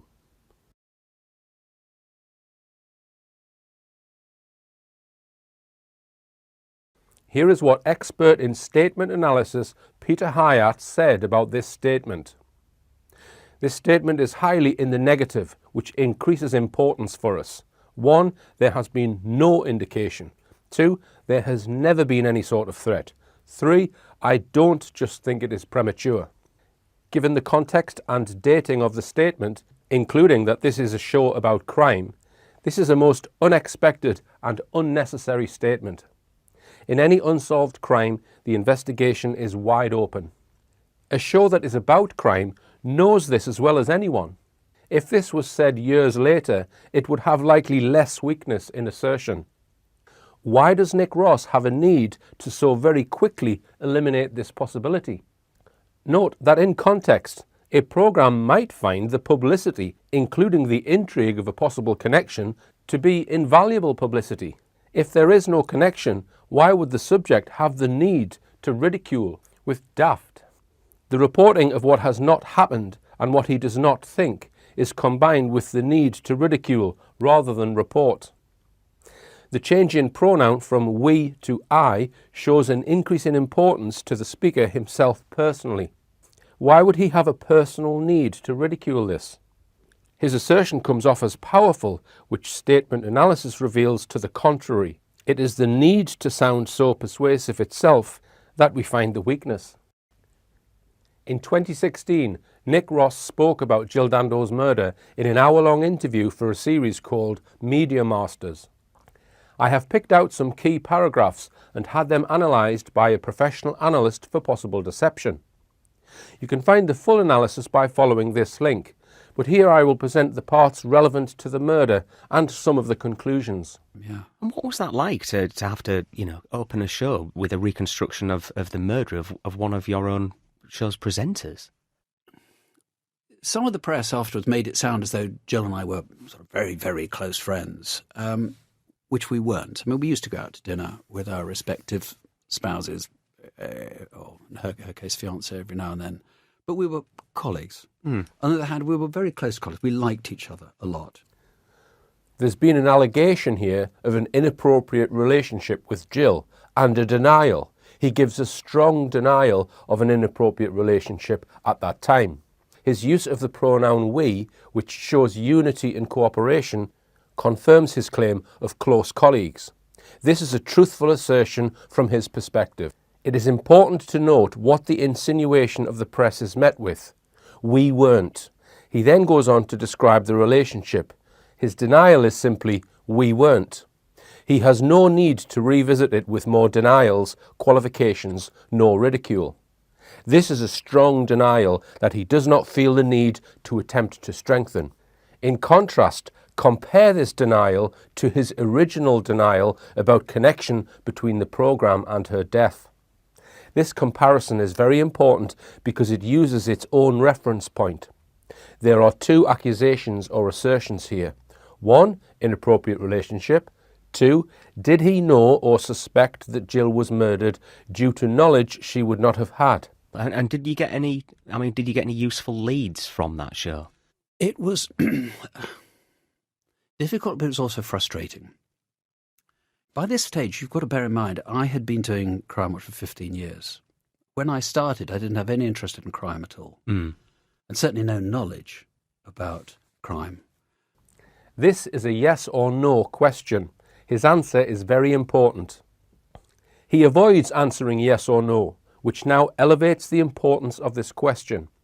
Next, we see that before answering the question, he shows his priority. It is not just his 15 years experience, but he has a need to communicate a very powerful and personal issue. He did not have any interest in crime at all. This must be believed by the audience before he answers the question. It is to say, I didn't want this, I don't like this, I did not choose this. It is a very powerful psychological distancing that he feels so important that it comes before the question of any leads into the murder. He immediately distances himself from the question. Next, the priority continues. I did not want this, and I had no knowledge of crime. Note the wording, certainly no knowledge about crime. He not only didn't want this, he needs to assert his own innocence of knowledge of crime. If he was in therapy, a well-trained therapist would recognize this as a protestation. The therapist would seek to uncover not only what specific knowledge of crime is bothering him so much, but why said knowledge is bothering him so much. Given the extremity of his denial of possible connection to the program, he has a need to pronounce himself highly knowledgeable so that he will be believed when he makes the denial. This itself is weakness. However, even when this setting of the stage is to be believed, his choice of wording is still personal and likely the leakage of having knowledge that he does not want to possess. It is as if to say, I know something I do not want to know. I did not ask for it, I did not want it, and I do not want it today, therefore I am going to wage war against it by exaggeration, ridicule, or any other means at my disposal, even if it means blaming an innocent person. After 15 years, I had interviewed so many senior officers, so many detectives. I knew quite a bit. And one thing was pretty clear to me, is that you follow the evidence, you don't follow your hunch. 15 years of experience led him to assert only the obvious. You follow the evidence, you don't follow your hunch. He built an expectation of wisdom to follow, but offered only elementary. This is a major point of weakness. He then follows the weakness with the need to ridicule. The Sherlock Holmes stuff was absolute Horlicks. The need to insult should be compared to his denial of being very, very good friends above. He denied this plainly, yet the possible connection to the program, even years later, triggers a strong emotional need to persuade. And the evidence here, right from the start, did not point to where the public clamour was pointing. The public clamour was pointing to this being a conspiracy. And everybody at first said it's because of Crime Watch.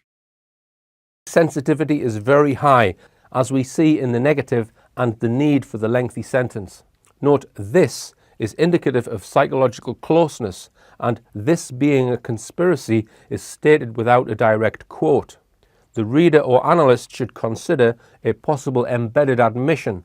It is the public clamour being given voice. Well, that Jill would have presented some segment on some underworld gang lord or something that wanted to wreak revenge. Instead of allowing the interviewee to present what conspiracy, the interviewer gives him the answer. This is a mistake. He introduces gang lord into the conversation. We do not know if this is what the subject was referencing. Whatever the subject was referencing was very important to him, and this creates a diversion. The subject now has opportunity to direct his attention to gang lord rather than anything and everything else that could have been on his mind. This is a critical error in interviewing. Now look, you don't have to be a fellow of the Royal Statistical Society to just do a bit of maths. We haven't had any judges been murdered for sending people down. We haven't had senior investigating officers murdered for sending people down for catching people. We haven't even had police sergeants murdered for doing it, or police constables, or for that matter, PCOs since. I mean, it's not what happens in this country. The gang lord is addressed. He gives point after point of who has not been murdered. So the idea that a television presenter who was merely, if you like, articulating an appeal would be shot, it just didn't make sense. It didn't make statistical sense. You know that phrase that scientists know called Occam's razor, that never go for a more complicated explanation if there's a simple one.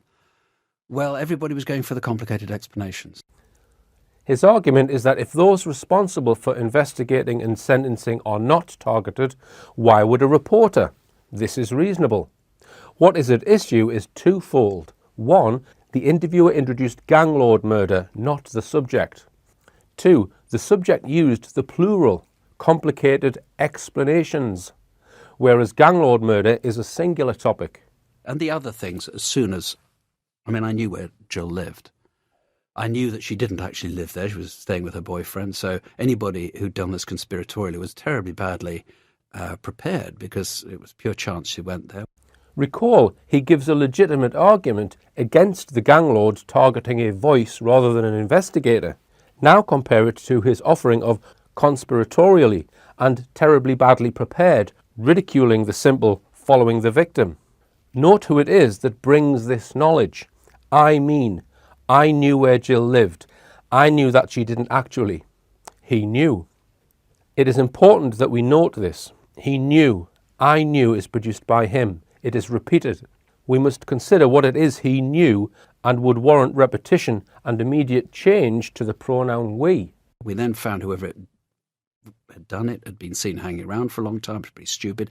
Didn't have a getaway vehicle. And shot Jill in a street called Gowan Avenue, which is a long, long, straight street with virtually no turn-offs. Now, come on. A professional killer having to walk away down a long street with no turn. It is no longer what I knew, but we, which could represent knowledge that went public. This would be an appropriate change of pronoun, and should it change back to I, it will increase importance for us. Note what follows. There were so many other things, I'm not going to go through them all, but there were so many other things right from the beginning. He had the need to ridicule the idea of a professional shooter, rather than give the description of an amateur. He tells us that there were so many things that I, knew about, but he is not going to go through them all. But, refute assertion, so many other things right from the beginning which point to timing. The element of time often indicates a change. This change can be a change in activity, or in context here, a change in knowledge. This is his own knowledge, I, which we expect to continue, but it doesn't. Well, for example, when we knew she had a key in the door when she was shot. The back and forth change from I to we is in context about knowledge. This tells us that he wishes to separate the two. There is knowledge that he has, and there is knowledge that we, the public, have. The subject himself reveals the need to separate the two. This is an indication of knowledge he does not want to share. This could be knowledge that is fact-based, or it could be acute suspicion. But instead of pushing her inside and shooting her there to muffle the sound, he'd shot her on the doorstep, where she'd be seen, where the sound was heard. He has the need to tell us that this was not intelligent. Everything conspired to this not being a professional hit. For him, after all the years of interviewing investigators, the conclusion is singular: stupidity. It cannot be, for him, that the shooter was not concerned with getting caught. And yet in that first programme it was quite clear that the police were following, as they so often do, the public clamour. This is a passive-aggressive insult of police. This means he does not wish to be seen as insulting to police, but holds this thought of contempt towards them. How would the many investigators he interviewed over so many years feel about this statement? He then further amplifies his answer and seeks to reduce the inherent insult by joining himself to the theme. It was one of the many occasions when I realised that the police are not sort of forensically independent of public opinion. They are part of public opinion. They're pushed and manoeuvred by public opinion just as the rest of us are. So it was difficult. But within a few weeks, they feel that they'd had their man at that point, didn't they, Barry George? Well, no, they didn't. It wasn't a few weeks. I mean, that was the frustrating thing. There was a detective who was on the trail of Barry George. 2 witnesses had rung again and again and again, saying this man was around at the time, had come to them with trying to get false alibis thereafter, was behaving very, very oddly, and they must look at him. They were really concerned so much they kept ringing back. But the team, including when they had reviews from Scotland Yard, kept going after the conspiracy theories. So this detective knew, but he was basically put off. And it was a year after every other lead had gone into the sand. It was a year later that they went back to this. This is a claim that the crime would have been solved by a detective with the murderer being Barry George, except that this detective, unnamed, was put off from following the evidence. Note that this putting off is declared to be basically. He reduces the commitment to this assertion by adding in basically and weakens it psychologically, bringing the detective close to him, this detective, but not naming him. And when Barry George was convicted, you clearly thought justice was done. Was it frustrating to see him cleared? First his assumption, then his question based upon his own assumption. It was astonishing to see him convicted. I mean, I'll be honest about that. I thought that the evidence against him was very compelling indeed, as long as you think of evidence not in the way that an English court thinks of evidence. He is declaring that he is not honest about some things and honest about other things. If the evidence was very compelling, what caused this astonishment? Instead of asking this question, the interviewer offers an answer. What, insofar as it was largely circumstantial, there was no need for an explanation. It was given to the subject, who accepted it plainly. The interviewer furthers his own assumption. Overwhelming mass of circumstantial Overwhelming evidence of things where the arrows pointed at his guilt. This is the assertion of the interviewer. He then moves to a rhetorical. And they had just one particle, didn't they? Well, that was the frustrating, really irritating thing, actually. The Crown Prosecution Service. People have got so used to forensic evidence, which of course we virtually didn't have for most of the last century. But now, unless there's forensic evidence, Crown Prosecution Service is often very, very reluctant to prosecute. And so they wouldn't unless there was some evidence. They found this ridiculous little speck of firearms discharge residue in one of his pockets. Please note that firearms discharge residue is considered solid evidence in a gun murder. Because this will have been a year later by the time he was arrested. Yeah, absolutely. Now, it may have been relevant, may not have been relevant, but even at the time I was hoping they wouldn't present it, because I thought it would just divert from all the other stuff.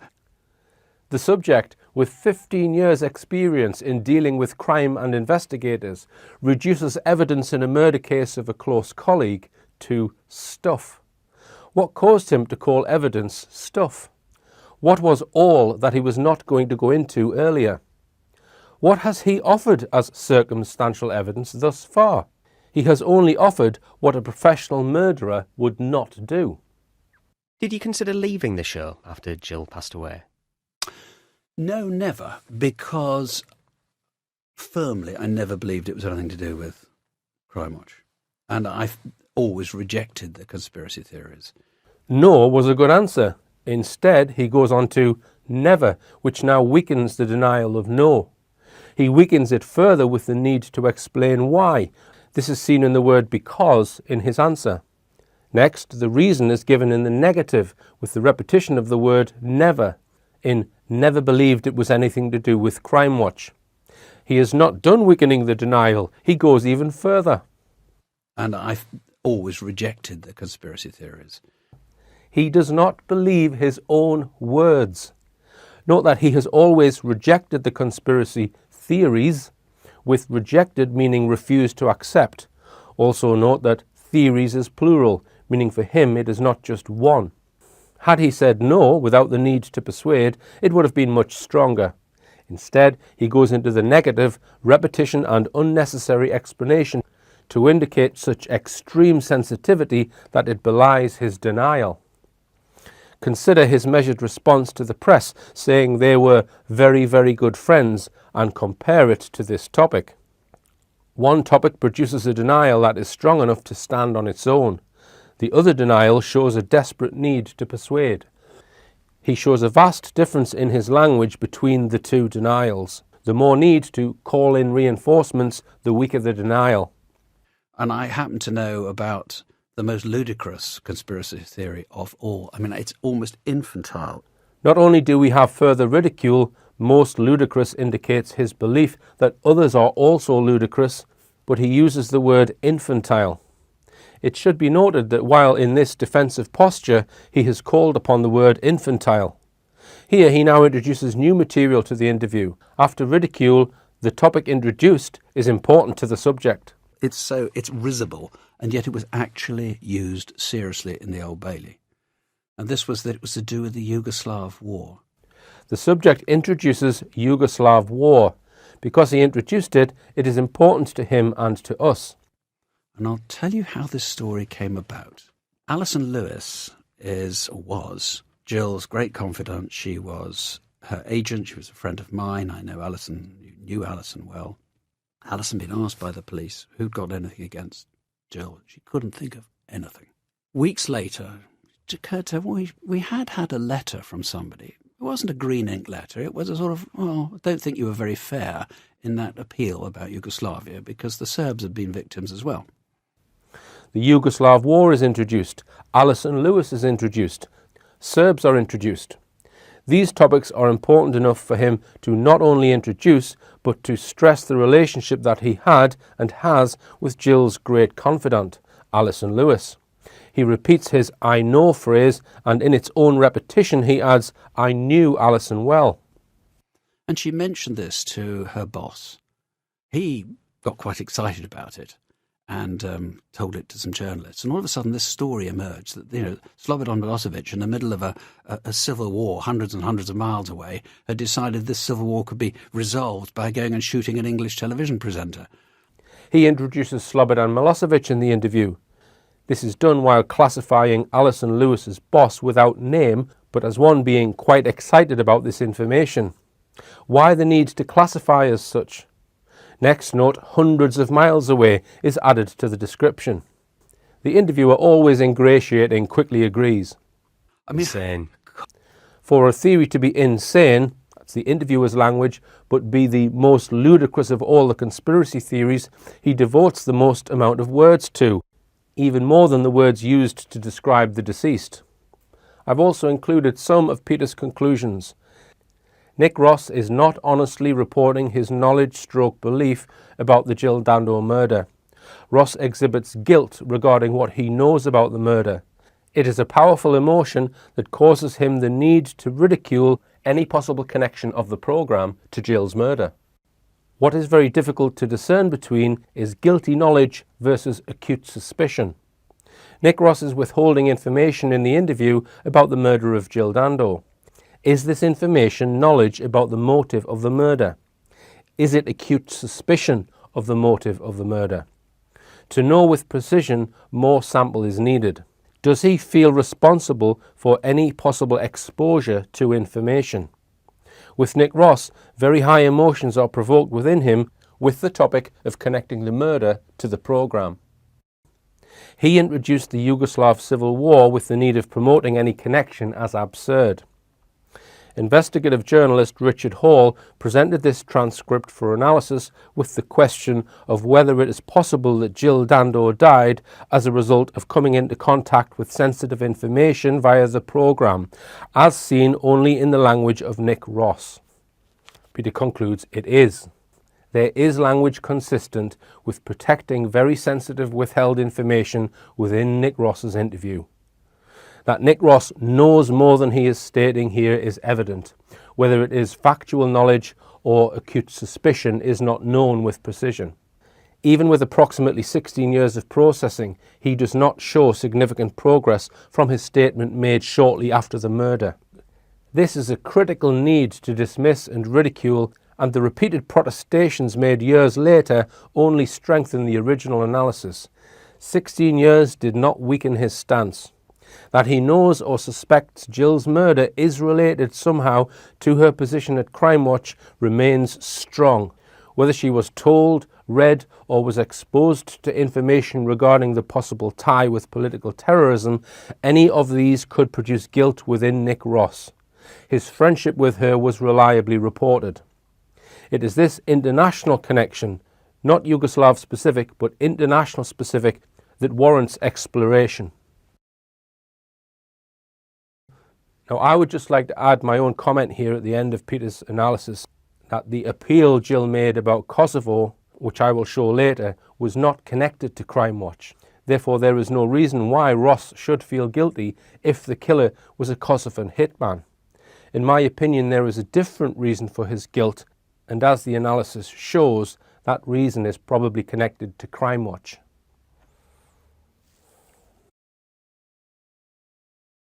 I want now to look at the police investigation and highlight some evidence which I believe suggests that the police were never trying to solve this case from the start. An interesting statement about the police investigation on Wikipedia reads, "The original police investigation had explored the possibility of a contract killing, but since Dando was living with her fiancé and was only rarely visiting her Gowan Avenue house, it was considered unlikely that a professional assassin would have been sufficiently well informed about Dando's movements to have known at what time she was going to be there." Also, according to police, analysis of road CCTV cameras show that she was not followed by car to her address. But hang on, it all depends on who hired the contract assassin, does it not? If the assassin was hired by the security services, which would likely be through a third party to give plausible deniability, then a professional assassin would be given sufficient information about Dando's movements.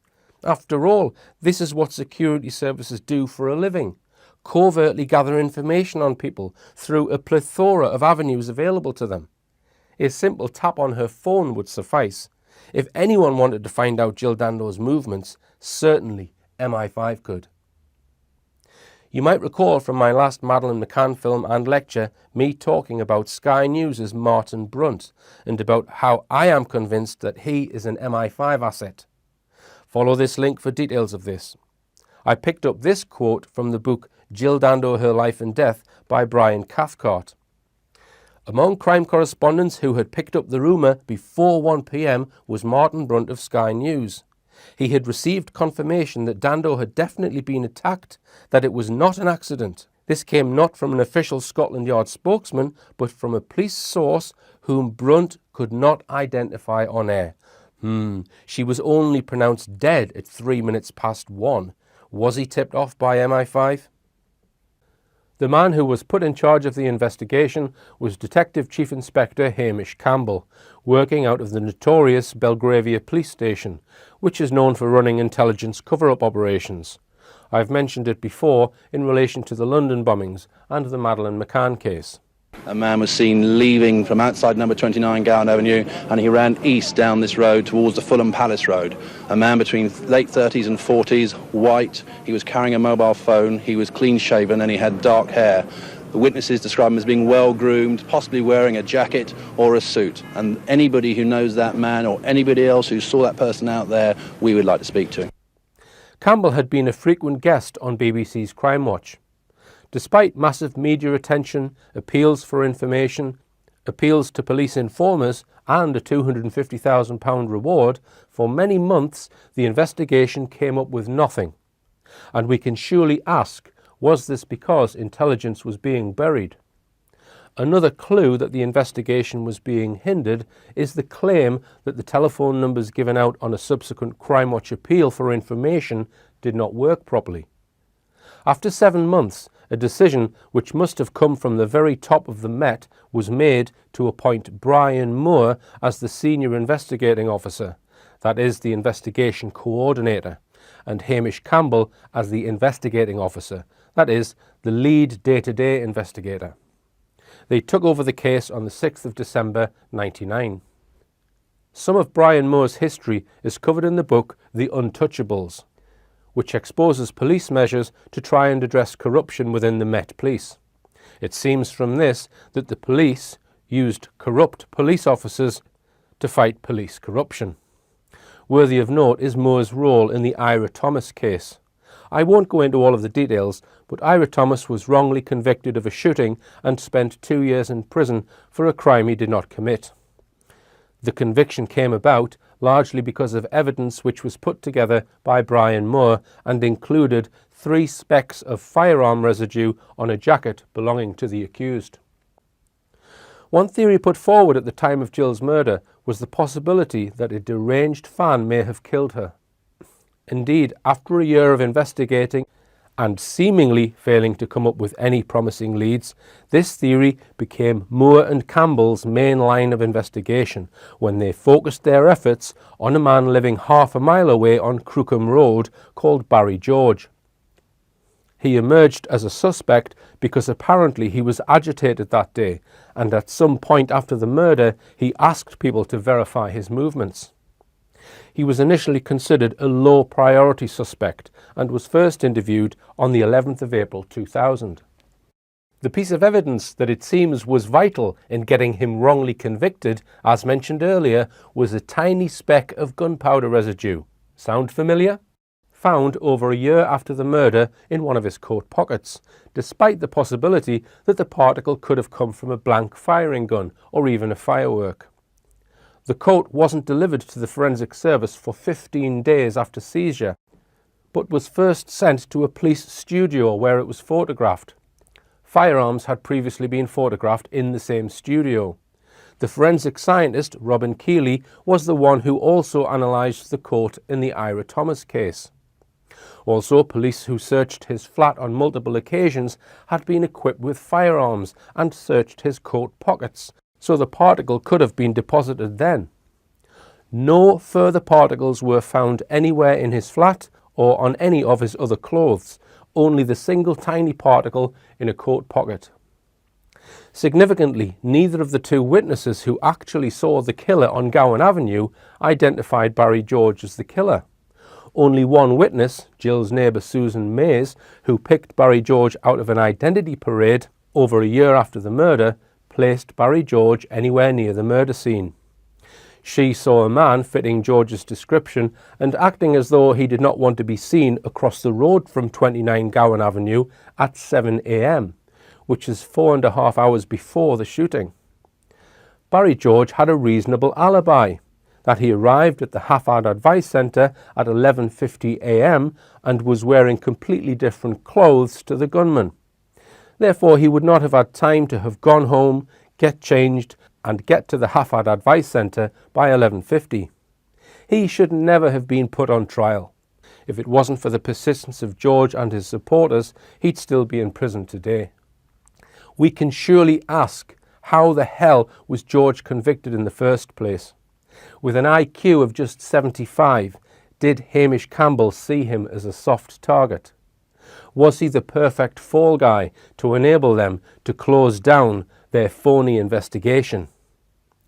Hours after Barry George was found guilty, the BBC published an article about Campbell, praising him in the most extravagant terms. Hamish Campbell, high-flying Dando cop. Campbell has often been described as one of Scotland Yard's brightest stars. A high flyer who was promoted just months before the Dando killing and is now awaiting a superintendent posting. Campbell was promoted to detective superintendent straight after the Jill Dando case, and in 2003 he gained a further promotion to detective chief superintendent. He has been involved in a number of other high-profile cases, and in May 2011 was appointed Senior Investigating Officer for the Met Police's controversial review of Madeleine McCann's reported disappearance. Weeks later, he decided, no doubt with the approval of or orders from the very top, that the remit of the Madeleine McCann review was to investigate the abduction of Madeleine McCann, therefore ruling out any possibility that Madeleine had died. Hamish Campbell retired from the Met in May 2013. On the day he did so, he was still claiming that he had got the right man. In an Evening Standard headline, he was quoted as saying, "We did all we could to catch Jill Dando's killer, and we did it twice." Jill Dando did have numerous relationships prior to meeting Alan Farthing. Having read a few books about her private life, and having learned about a piece of evidence from the police investigation, which I will spare everyone's blushes by not mentioning, it is fair to say she was quite promiscuous. Some theories relate to this, that a jealous ex-boyfriend or an unknown lover had killed her, perhaps after learning about her engagement. I'm not aware of any direct evidence for this. A case of mistaken identity has also been put forward as a potential motive. Again, I'm not aware of any evidence to support this either. One person who was very close to Jill Dando, who mentioned in an interview the reason for Jill's death, is Toyah Willcox. Former pop star Willcox worked with Jill Dando on the Holiday programme, and they shared an office together at the BBC. Willcox said in one interview, "And I had a very, very bad experience when my work colleague Jill Dando was murdered. I was advised never to go to the same address at the same time for at least 3 months, and it took a long time to get over that." From that comment, it sounds like either the police or an intelligence agency has spoken to her or her agent. In another interview in 2002, when responding to a question about Jill's death, she said, "Death isn't the problem, it's the reason. I think death is actually a glorious thing. It's the reason this happened is so evil, and again that's made me incredibly angry that a very beautiful woman was wiped out and very publicly." This was a very curious statement. Why would Toyah Willcox claim to know the reason for Jill's murder? Who told her? Was she told about the reason by the same source that advised her never to go to the same address at the same time on different days? I was so curious about this, I decided to try and meet Toyah Willcox and discover what her reason was. So I booked a ticket to go and see her performing at a music festival in Stow-on-the-Wold in October 2017, in the hope I could speak to her afterwards. I'm in a place called Stow-on-the-Wold, and the reason why I've come here is because there's a pop concert on today. Toyah Willcox. I've got my ticket. I'm going to try and get to speak to her. I don't know whether I will be able to. The pop concert is called Up Close and Personal, so hopefully I'll get to speak to her. I suspect that she's been told a bogus reason. However, I would like to know what she's been told about that.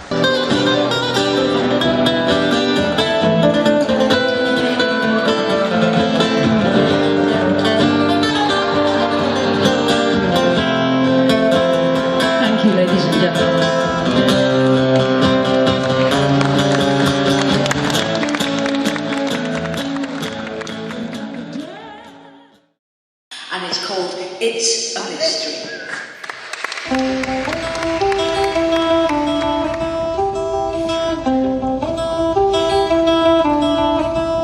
It's a mystery, oh it's a mystery. I'm so certain, oh it's a mystery to me. I've just come out of the Toyah gig. Now after the gig they went off stage. I wasn't sure that she was going to come back, but she got changed and then she came back, and there was a few people hanging around wanting autographs and that kind of thing. So I waited my turn, and then when I spoke to her I said I'm researching and making a film about Jill Dando. She seemed interested. So I gave her the Madeleine DVD box set of all the films, and I gave her the Peter Hyatt DVD and also my business card with my number on it, and I said it would be good to do an interview with you about Jill Dando. And I said I believe that I know the reason. I used her word, the reason, and straight away she said, "Is it to do with Serbia?" Right?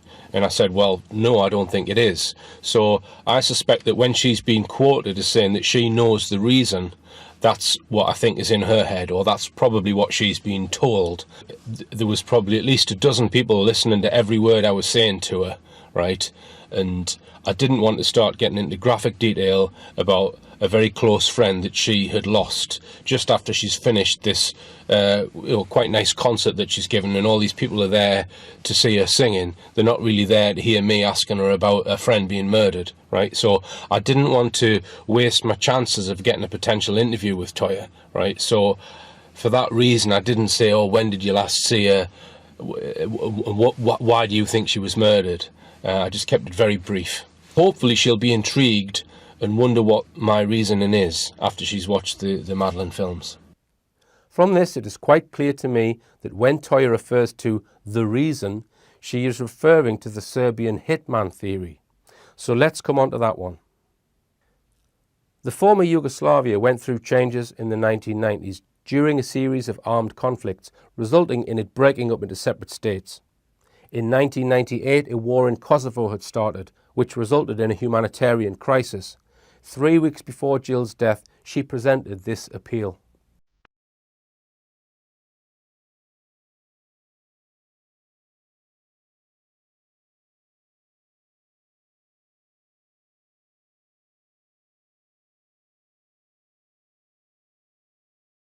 This Easter weekend, we've all become aware of the humanitarian crisis facing the Balkans as thousands of people from Kosovo have left their homes and arrived on the borders of neighbouring countries. This is a massive exodus. Around 600,000 people are on the move. These refugees have been walking for days. When they arrive, they're dehydrated, hungry, exhausted and cold, and yet there's nowhere to house them. The main countries they're fleeing to, Albania, Macedonia and the region of Montenegro, are poor and they can't cope with this mass influx. That's why the Disasters Emergency Committee is today launching an appeal on behalf of 12 leading UK aid agencies. They need your help to provide food and shelter to the refugees who have nowhere else to turn. The temperatures in the Balkans still drop to below freezing at night, and yet thousands of people are having to sleep outside. Keeping warm is virtually impossible. The refugees need shelter.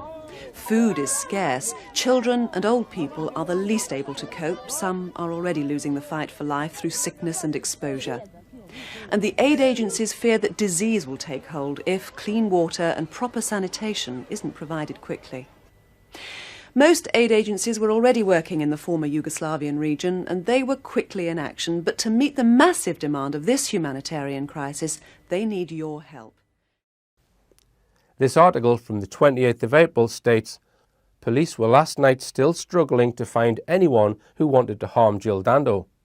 Detectives were even studying a suggestion that she was an innocent target for the revenge over the NATO bombing of Serbian TV studios last week. They said Jill may have been singled out as the face of British TV because she recently presented the high-profile humanitarian appeal to aid Kosovan refugees. This theory was further developed in the media on the 29th of April when it was claimed that the BBC head of news had received a death threat.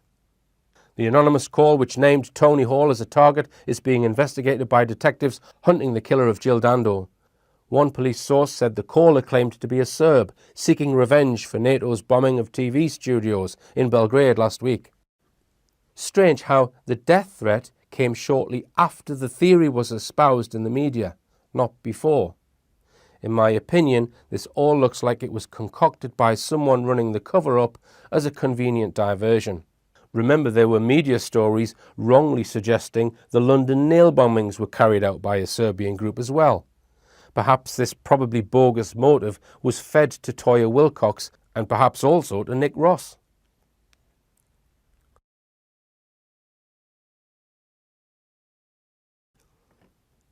Another theory for the assassination is that somebody had hired an assassin to murder Dando as a revenge for their being convicted as a result of evidence garnered by Crime Watch viewers. Probably the most interesting example of a criminal who might fit the bill is Kenneth Noye. A number of details about Kenneth Noye's case do cause one to pause and consider a possible link. In his time, Noye was a major gangland criminal.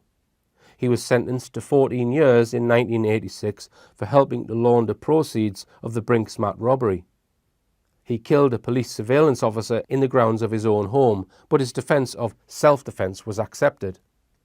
Noye was involved in an incident in 1996 whilst driving his Range Rover, where he is said to have stopped at traffic lights, got out of his car and stabbed Stephen Cameron to death with a 9-inch knife on an M25 slip road. It was described as a road rage attack, but I have seen on internet forums people claiming it could have been a drug-related killing. Within days of that killing, an EFIT was released and broadcast on Crime Watch. Shortly after that, it was announced in the press that police were seeking Kenneth Noy in relation to the murder. After watching the broadcast, Noy was rapidly whisked out of the country in a helicopter belonging to his friend Johnny Palmer. At the end of August 98, Noy was apprehended on the Costa del Sol, and on the 26th of April 99, whilst Noy was in prison awaiting trial, Jill Dando was killed. As you will recall, a Range Rover may have been used in the Dando shooting, which apparently was Noy's favoured type of vehicle. In April 2000, Noy was finally convicted of the Stephen Cameron murder. There were two primary witnesses at that trial, the girlfriend of Cameron, who was in the Witness Protection Programme, and one Alan de Cabral. De Cabral gave evidence at the Old Bailey, having refused a similar offer of witness protection. He told the jury that he would never forget Noy's face, stating that after he stabbed Cameron to death, he looked at him and nodded towards him, as if to say, "Job done." However, de Cabral was a former member of an outlaw biker gang and had been raided for drugs and guns before he gave evidence. The question arises, was he a bogus witness designed to help get Noy convicted of murder rather than manslaughter? In October 2000, 6 months after Noy's conviction, de Cabral, whilst sitting in his car outside Halfords, was shot in the head at point-blank range with a single shot from a handgun. So, the de Cabral and Dando murders were two seemingly separate incidents, but with identical methods of killing. One theory goes that Kenneth Noy ordered one or both of these killings as revenge. However, Noy's appeal centred around having de Cabral questioned again, so he could be proven to have lied at the original trial. So whoever did kill de Cabral might have helped keep Kenneth Noy in prison. The de Cabral killer was described as a man in his 20s, and remember, Kenneth Noy was in jail when both these murders occurred, so there's no suggestion he executed the murders himself. In subsequent appeals by Noy against his conviction, the wife of de Cabral offered to give evidence, claiming that her dead husband had lied about seeing Noy murdering Stephen Cameron. Is it possible that de Cabral and Dando were killed by the same hitman, but on behalf of the state, not Kenneth Noy? The next and final possible motive I want to delve into for the assassination of Jill Dando is linked to the possibility that she knew about organised abuse of children by personalities including Jimmy Savile at the BBC, and that she tried to expose this by informing senior management in the mid-1990s. In July 2014, a report appeared in the Daily Star Sunday exploring these claims, and it was implied that this may have prompted a revenge attack on Jill. Since this article was published, the theory has gained a very large following. Some very interesting films have been produced, which can be viewed online, that explore the links between Jill Dando, her close friend Cliff Richard, and Jimmy Savile, and explore theories that Jill Dando was murdered because of what she knew about establishment paedophilia. The documentaries cover information which came out following the Jimmy Savile revelations. They are well worth watching and implicate the BBC for protecting paedophile celebrities and politicians. They also look at police corruption, at those who have been involved in organising and covering up child abuse within the political establishment, and the many suspicious deaths of celebrities who may have known too much. Before I look at this, I just want to remind people of my Madeleine McCann work, and that I have published lectures where I talk about establishment paedophilia and about how paedophilia can and is being used to control politicians and people of influence. Here is an internet post accusing me of such things. Hall is out to rudely dig up paedophiles in political office, like a farmer digging up a badger den, and Hall sees pedos running out of every hole. Let's bear in mind that Dando was murdered nearly 20 years ago in 1999, and this story first surfaced in July 2014, over 15 years after her murder. The story also claims that she reported to senior management in the mid-1990s. No specific year is given, but this is a number of years before her murder. The article was published by mainstream journalist Don Hale, MBE, as I mentioned in the Daily Star Sunday. This is the first time anywhere it was suggested that Jill Dando may have been on a mission to expose establishment paedophilia. Murdered TV presenter Jill Dando tried to expose a paedophile ring involving big-name BBC stars, a former colleague has claimed. According to the retired BBC worker, the Crime Watch host was told that DJs, stars and corporation staff were involved in organised abuse. But when she tried to get bosses to investigate the alleged ring and other abuse complaints inside the BBC, no one wanted to know, the former friend said. Undeterred, Jill is said to have raised the claims with senior management in the mid-1990s, but no investigation took place. The TV host was shot dead a few years later on the doorstep of her London home. The 37-year-old's murder remains unsolved. Her ex-colleague, who asked to remain anonymous, said, "I don't recall the names of all the stars now, and I don't really want to implicate anyone, but Jill said they were surprisingly big names.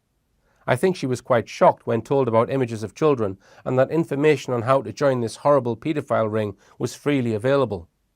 Jill said others had complained to her about sexual matters and that some fellow female workmates also claimed they had been groped or assaulted. Nothing had been done, and there seemed to be a policy of turning a blind eye. The source told how female colleagues went to Jill, who was then one of the best-known faces on TV. She said, "I think it was in the mid-1990s. Jill was working on almost everything then, including Crime Watch and Holiday. She was seen as the face of the BBC and a magnet for women with problems. She compiled a file of complaints, but she was not really an investigative journalist, just a presenter. She passed the information to someone else, and they gave it back. No one wanted to know. I do remember that she gave a file to senior management. I don't think she heard any more." Other women who complained told Jill they didn't want to risk their careers by making official statements against individuals, as they would lose their jobs, and that bosses seemed to ignore it. "We all decided the best way was to keep our heads down and to always try to go somewhere with a colleague. The BBC said it would look into the allegations, but added, 'We have not seen anything to substantiate these claims.' Presenters Liz Kershaw and Miriam O'Reilly have both made allegations of sexual harassment at the BBC. After Jimmy Savile was exposed as a paedophile and serial sex attacker in 2012, fellow BBC presenter Sally Jones spoke of how he had tried to grope her in a lift. She confided in Jill after the attack, adding that the Crime Watch host said she had had to fend off plenty of unwelcome advances herself. Sally said Jill told her Savile was just a dirty old perv. Jill was shot dead on the doorstep of her home in Fulham in 1999. Barry George was found guilty of her murder in 2001, but his conviction was quashed in 2008. Jill joined a campaign to help children spot paedophiles the year before she died. Note that all the claims about Jill informing senior management come from an unnamed source, and we aren't told exactly when this was, just that she thinks it was in the mid-90s. The bit at the end featuring Sally Jones is a rehash of the same claims made in a Daily Mail article dating back to 2012. It looks like the Sally Jones part was added to the article so that we at least have one person who is named talking about Dando in relation to Savile. And we need to be clear, the article does not claim that Sally Jones knew anything about Jill Dando informing senior management. That person is not named. We need to go back in time a little to put these articles into context.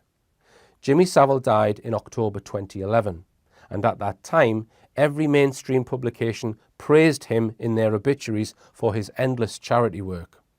Not a hint that he was a ruthless paedophile who preyed on just about anyone he could get his hands on.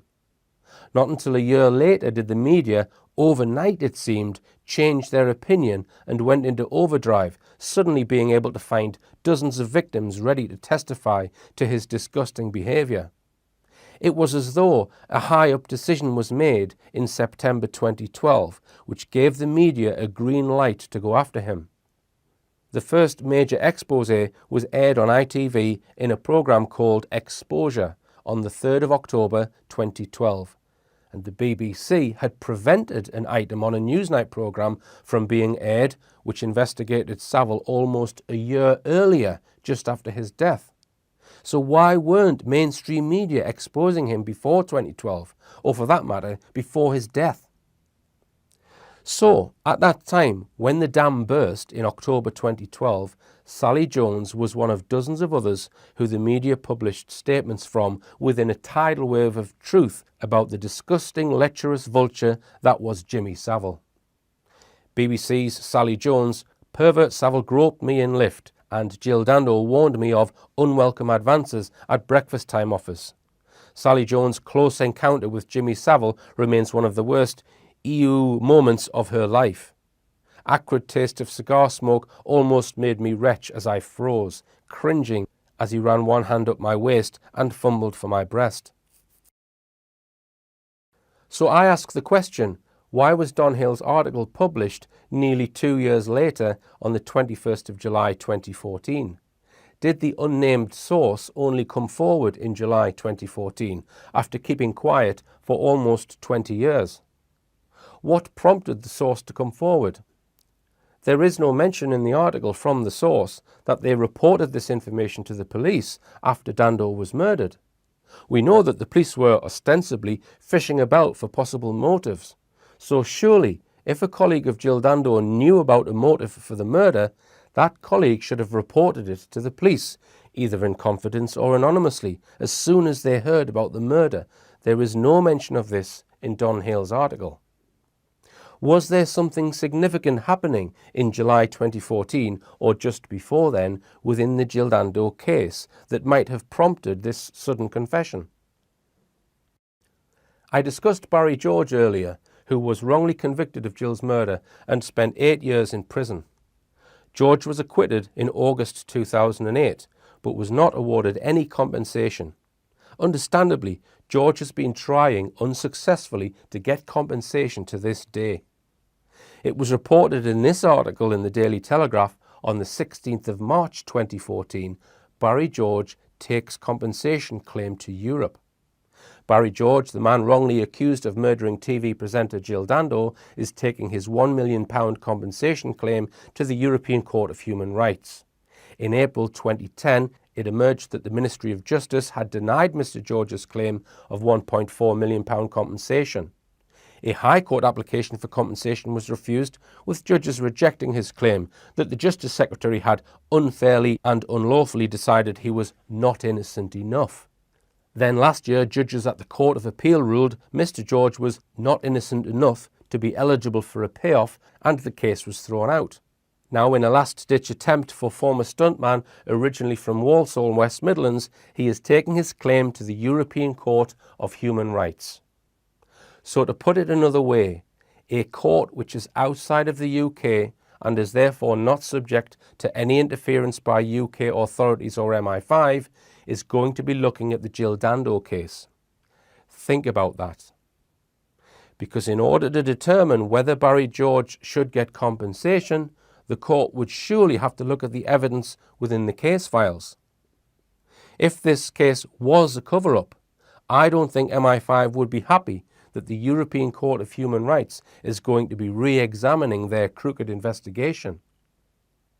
So the question does arise, and it is an uncomfortable question for me to ask.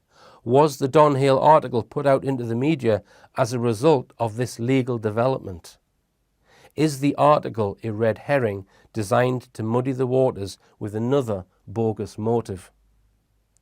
If Dando was killed because of what she knew about David Copeland, and knew he could have easily been arrested after the Brixton nail bomb, then the Savile story has provided an effective diversion. I will leave it up to you to decide. I am not ruling out any of the motives discussed in this film altogether, including the Savile motive.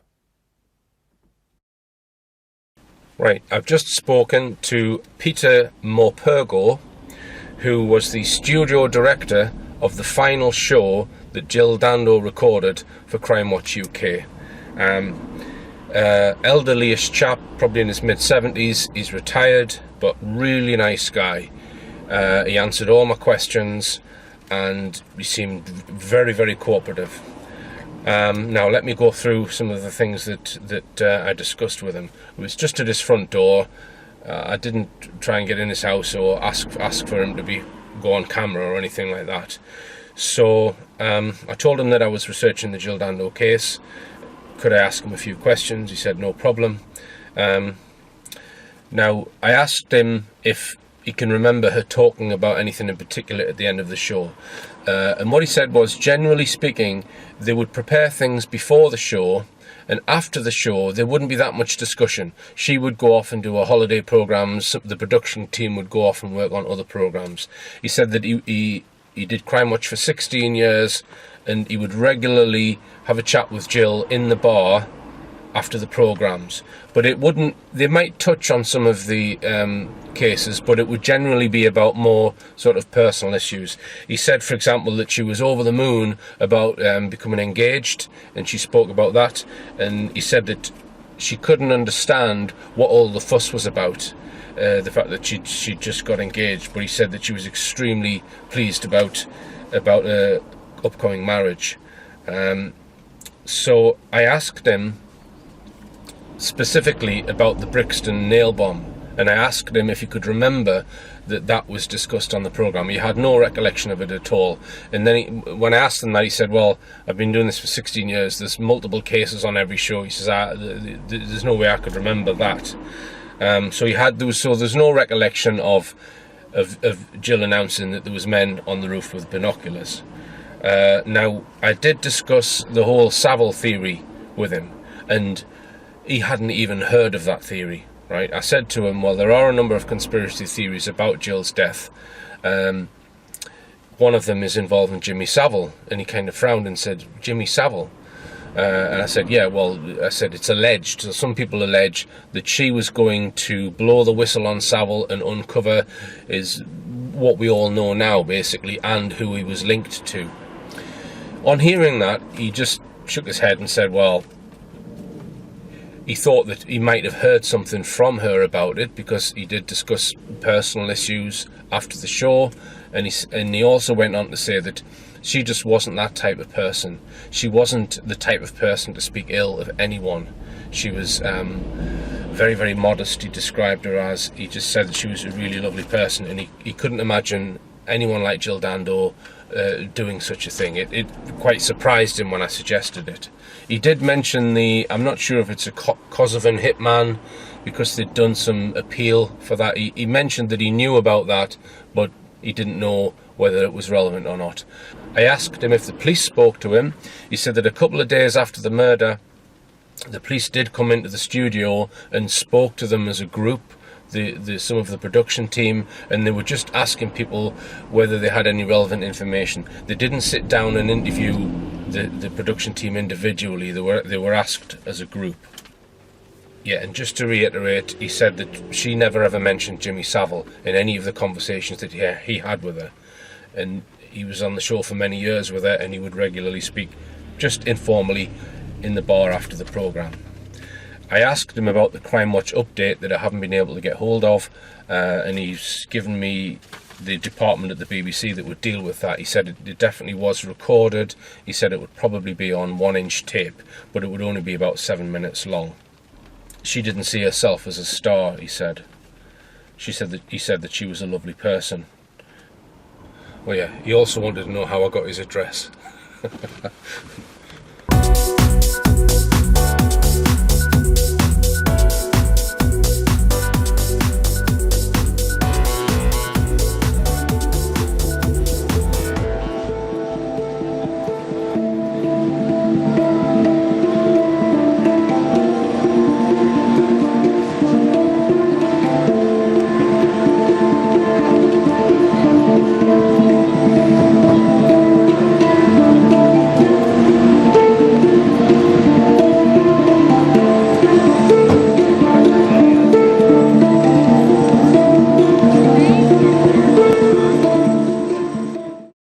I've just remembered part of the conversation that I had with Peter Morpurgo, who was the studio director of the last show featuring Jill Dando.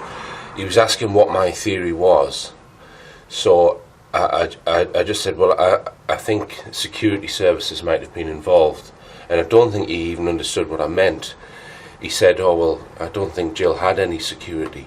He thought I meant that she had bodyguards or something like that. He didn't realise that I meant the Secret Service. So that's completely off his radar, as it would be most people's. As part of my investigation, I have tried to talk to people who were with Jill immediately before the time of her death. The following people spoke to Jill at some point after the last Crime Watch show. Anastasia Cook, possible she was due to meet her for lunch the day she died. Hilary Kay, Antiques Roadshow presenter, was with Jill between the 21st and 23rd. Lars Tharp, Antiques Roadshow presenter, was with Jill between 21st and 23rd. Jeffrey Archer was at a dinner function on the 24th. Alistair Stewart on the 24th. Sally and David Lomax, friends of Alan Farthing and Jill Dando, Sunday dinner on the 25th. Obviously Alan Farthing. Jenny Hyam, who was Jill's friend, who introduced Alan Farthing to Jill. She had a phone call with Jill on the 26th before she was murdered. And Alison Lewis, which was Jill's agent, who also had a phone call with Jill on the 26th. I exchanged a few emails with Lars Tharp, Antiques Roadshow presenter, who had no recollection of Jill talking about the nail bombings. However, if you think about this, let's say Jill left the studio assuming the police were going to immediately arrest Copeland due to the information she witnessed. She probably would not have given it another thought until the next bomb went off. It is unlikely she would have learned about the Brick Lane bomb on the Saturday as she was going to a dinner function. So I think people she spoke to on Sunday or Monday might have learned about her concerns. It's interesting that two of the people on this list, two doctors, Hyam and Lomax, I got an email reply from both of their secretaries. Both secretaries said they would forward my email, but neither of these doctors bothered to respond. They are both close friends of Alan Farthing. One person that I did manage to make contact with was Jeffrey Archer. Jeffrey Archer was good friends with Jill Dando, and I read that they once had dinner together in 1996. On Saturday the 24th of April 1999, which was the night of the second nail bomb, just 2 days before Jill's murder, Jill played host with newsreader Alistair Stewart at a charity ball in the National History Museum to raise funds for the Royal British Legion. With her and Alan on the top table was the famous author Jeffrey Archer. Apparently Archer danced with Jill that night, and he also raised money by selling a Dance with Jill Dando to a member of the audience for £400. Anyway, I wondered if Jill mentioned anything to Jeffrey Archer. Did she discuss Tuesday's Crime Watch or mention the Brixton nail bombing? I thought he would be a good person to speak to, so I submitted a query to Jeffrey Archer's website, leaving my mobile phone number, giving a little bit of information about my research. 2 days later, to my total surprise, I got a call on my mobile phone from the man himself, Jeffrey Archer. I was quite surprised that he phoned, so I did not have time to record the call. Right, incredible. I've just had a telephone call of Jeffrey Archer. I kid you not, right? He said that he has no recollection that she mentioned the nail bombs. And he said he was friends with her from Weston-super-Mare, and I did ask him if he'd had dinner with Jill Dando a few years earlier, and he admitted that he had. He said that he knew that she was very close to Cliff Richard because apparently there was some function in Weston-super-Mare that him, Dando and Cliff Richard were at, and he said it was obvious to him then that they were very close. And I mentioned to him some of the theories about Dando possibly going to reveal Savile, and again he appeared not even to have any knowledge of that. He did mention Leon Britton, and he was dismissing the fact that the people think that Leon Britton was involved in paedophilia. But yeah, I kind of give him some of the outline of when the nail bombings occurred in relation to when the Crime Watch programme aired and when she was murdered. The fact that their nail bomb, Crime Watch programme, nail bomb, Jill Dando's murder, nail bomb. And I also, because he was interested, I wasn't quite sure how much to tell him, but I did tell him. I didn't think. Well, my thought was, well, if I tell him and he thinks I'm correct, he's more likely to give me information. So I did tell him where I was going with it, and he said, interesting, very interesting. I kind of explained to him that some of these lone nutter events with people who were attached to certain organisations, in his case an extreme right-wing organisation, they're not necessarily acting alone. There may be people behind them, that some of these groups like Combat 18 may even have been set up by intelligence or infiltrated. I know that they're infiltrated by intelligence. And I said to him that, well, maybe he was being watched and the second bomb could have been prevented, and Jill Dando maybe knew that. That's what I said to him. And he seemed very intrigued by that. He sort of said, oh yeah, it's interesting. And he said, good luck with what you're doing. So, really surprised to get a phone call from Jeffrey Archer. So he didn't even withhold his number. One person I have not mentioned much is Jill's fiancé, Alan Farthing. If she spoke to anyone about what she had learned about the London nail bombings and possibly David Copeland, it would be Alan Farthing. I wonder whether Farthing remembers, in the last week of her life, Jill discussing her last Crime Watch show. He has given only a few media interviews and uses a public relations advisor. He didn't appear, from what I could gather, apart from the Crime Watch reconstruction, to actively campaign to try and find Jill's killer.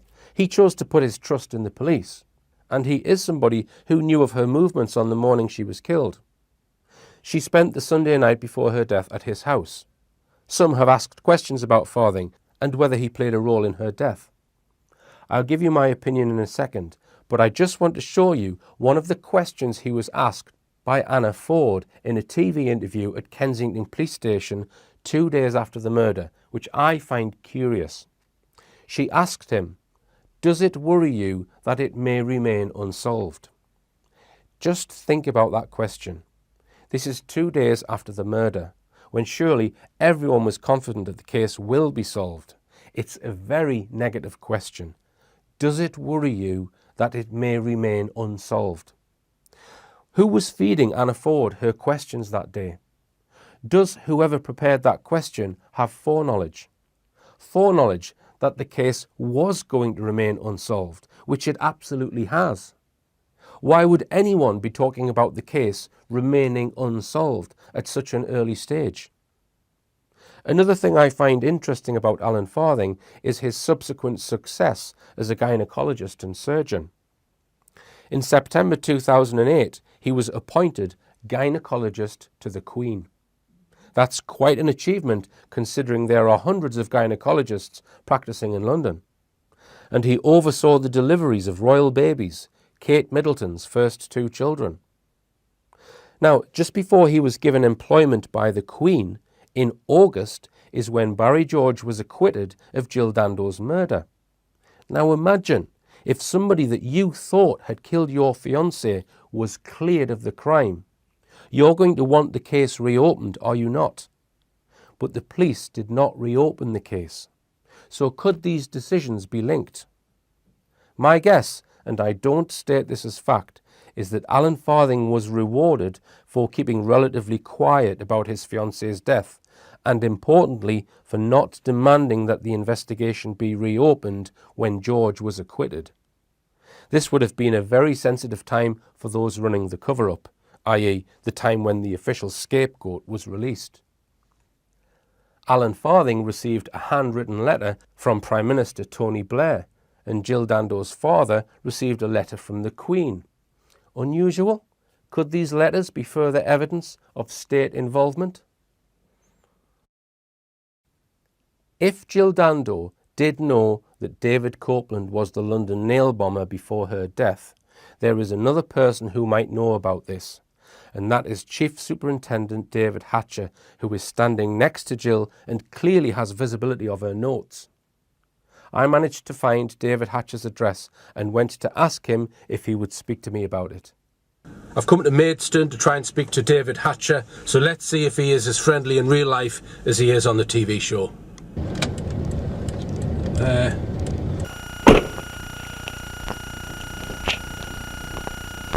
This house looked like there was no one in, there was no cars on the drive. I knocked on the door.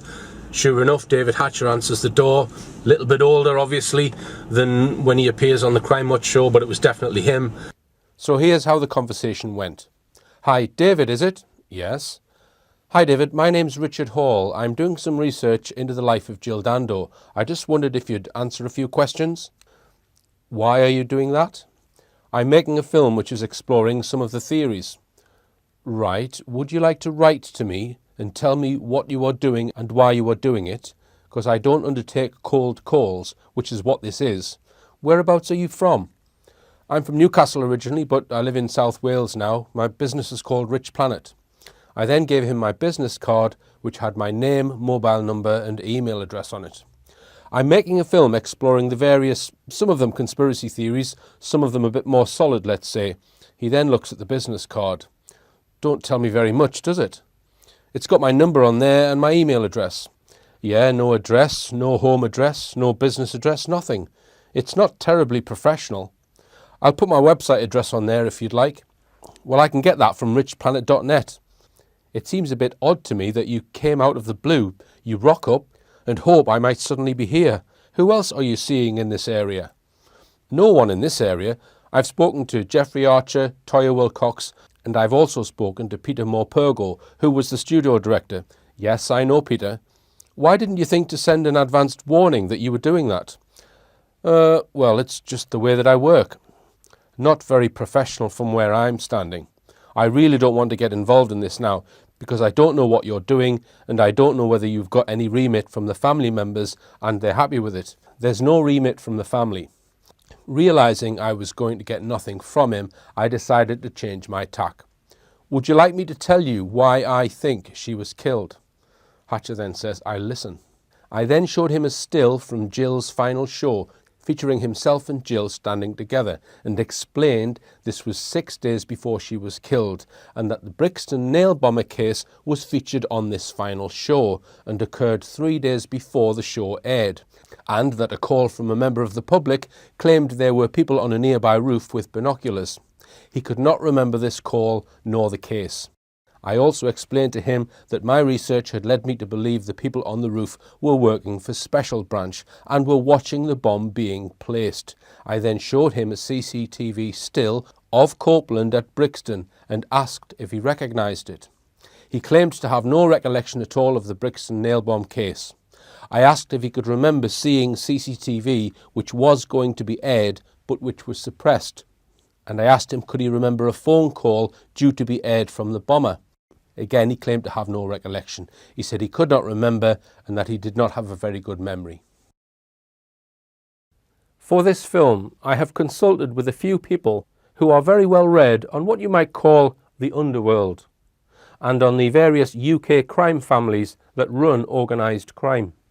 One name has come to my attention as possibly being involved in the Dando murder, and I have seen 3 separate pieces of evidence which are not direct evidence, but which when considered together make me believe this person may have been involved. All the evidence I have is in the public domain if you know where to look, and it's not new evidence. The problem is I do not know the person was involved, I only suspect. So if I were to present the evidence I have in this film and name that person, it could potentially ruin that person's life, which is not fair to do if they were not involved. Give the evidence to the police, I hear some of you say. Well, the police already know about the evidence I have. In fact, they knew about it in 1999. I believe the police, or a small group who were in charge of the investigation, already know who killed Jill Dando. People need to realise we don't live in the world that is portrayed in films, dramas and even documentaries, where there is a clear line between the goodies and the baddies. It's not just members of the public that break the law. The police and government agencies do it too. They know who killed Dando, so me giving them evidence they already have would be pointless. If you want this case solved, you have to become political.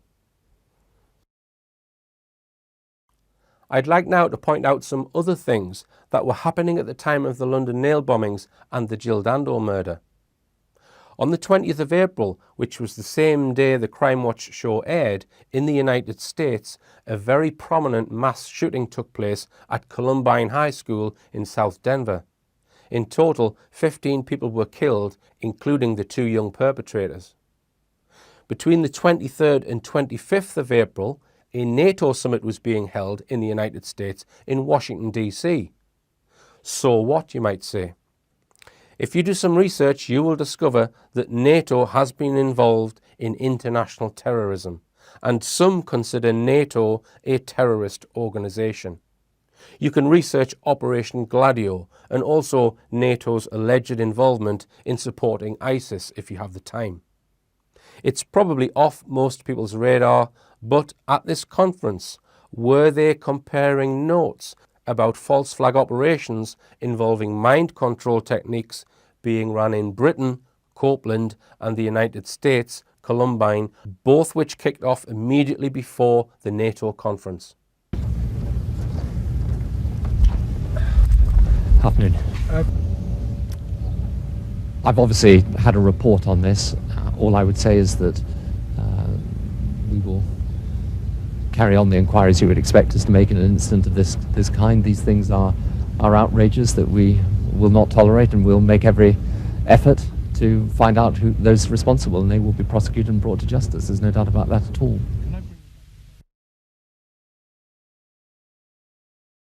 I'd like now to illustrate an aspect of how the cover-up of the Dando murder is maintained.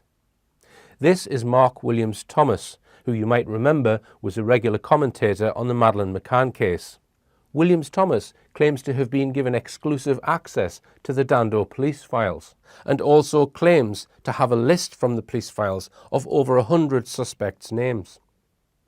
He then claims to have met one of the suspects on the list, showed him the entire list.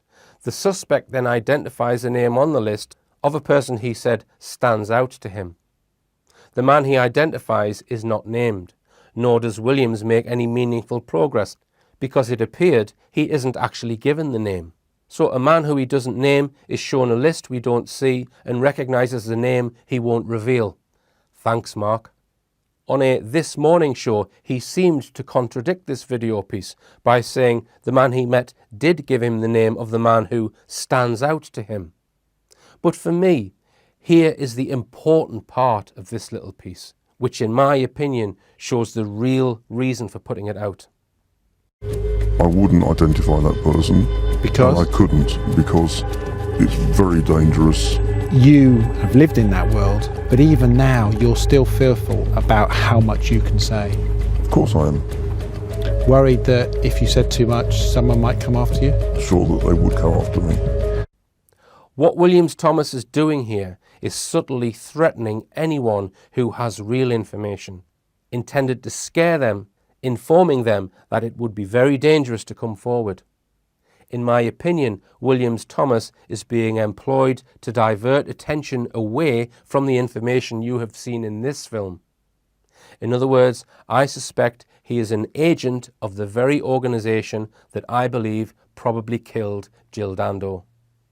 If the police investigation was a cover-up, acting on orders from MI5, as I believe the evidence suggests, why the hell would MI5 then allow the police to give anyone access to the police files? The only logical reason, in my opinion, why they would do this is if that person is part of MI5 and is working as an operative to help them put out media disinformation. Williams Thomas, if you recall, was discussed in my last Madeleine McCann film. Lots of evidence, in my opinion, that he is a state asset, assisting in state cover-ups, but posing as a true crime investigator. Think about it. If the security services are going to put out disinformation about criminal cases into the media, who are they likely to use?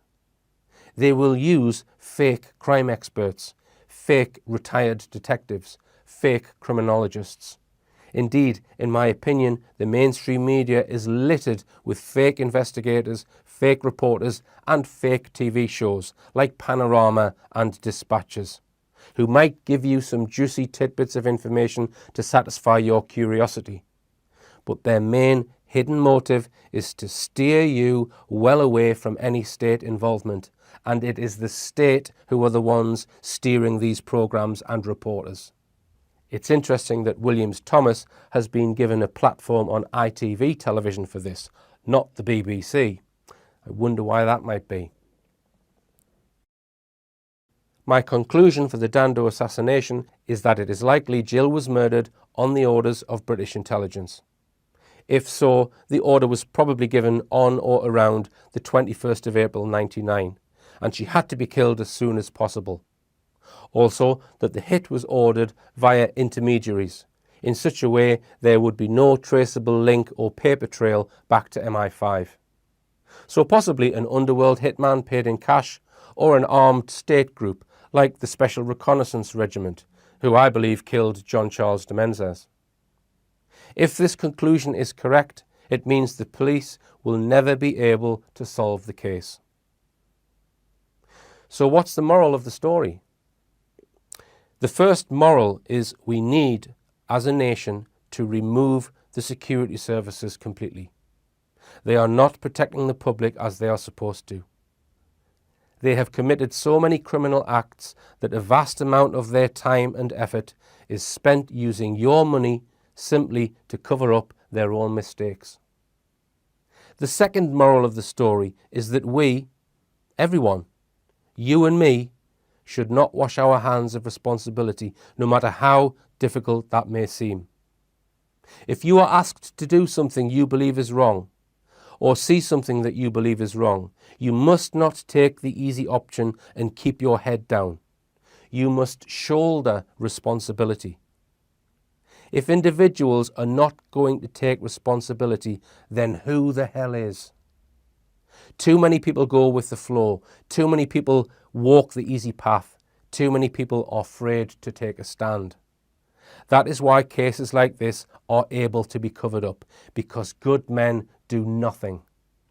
I am sure there are people who know exactly why Jill Dando was murdered and know who did it, but have done nothing to bring it into the open. It's never too late for you to put that right.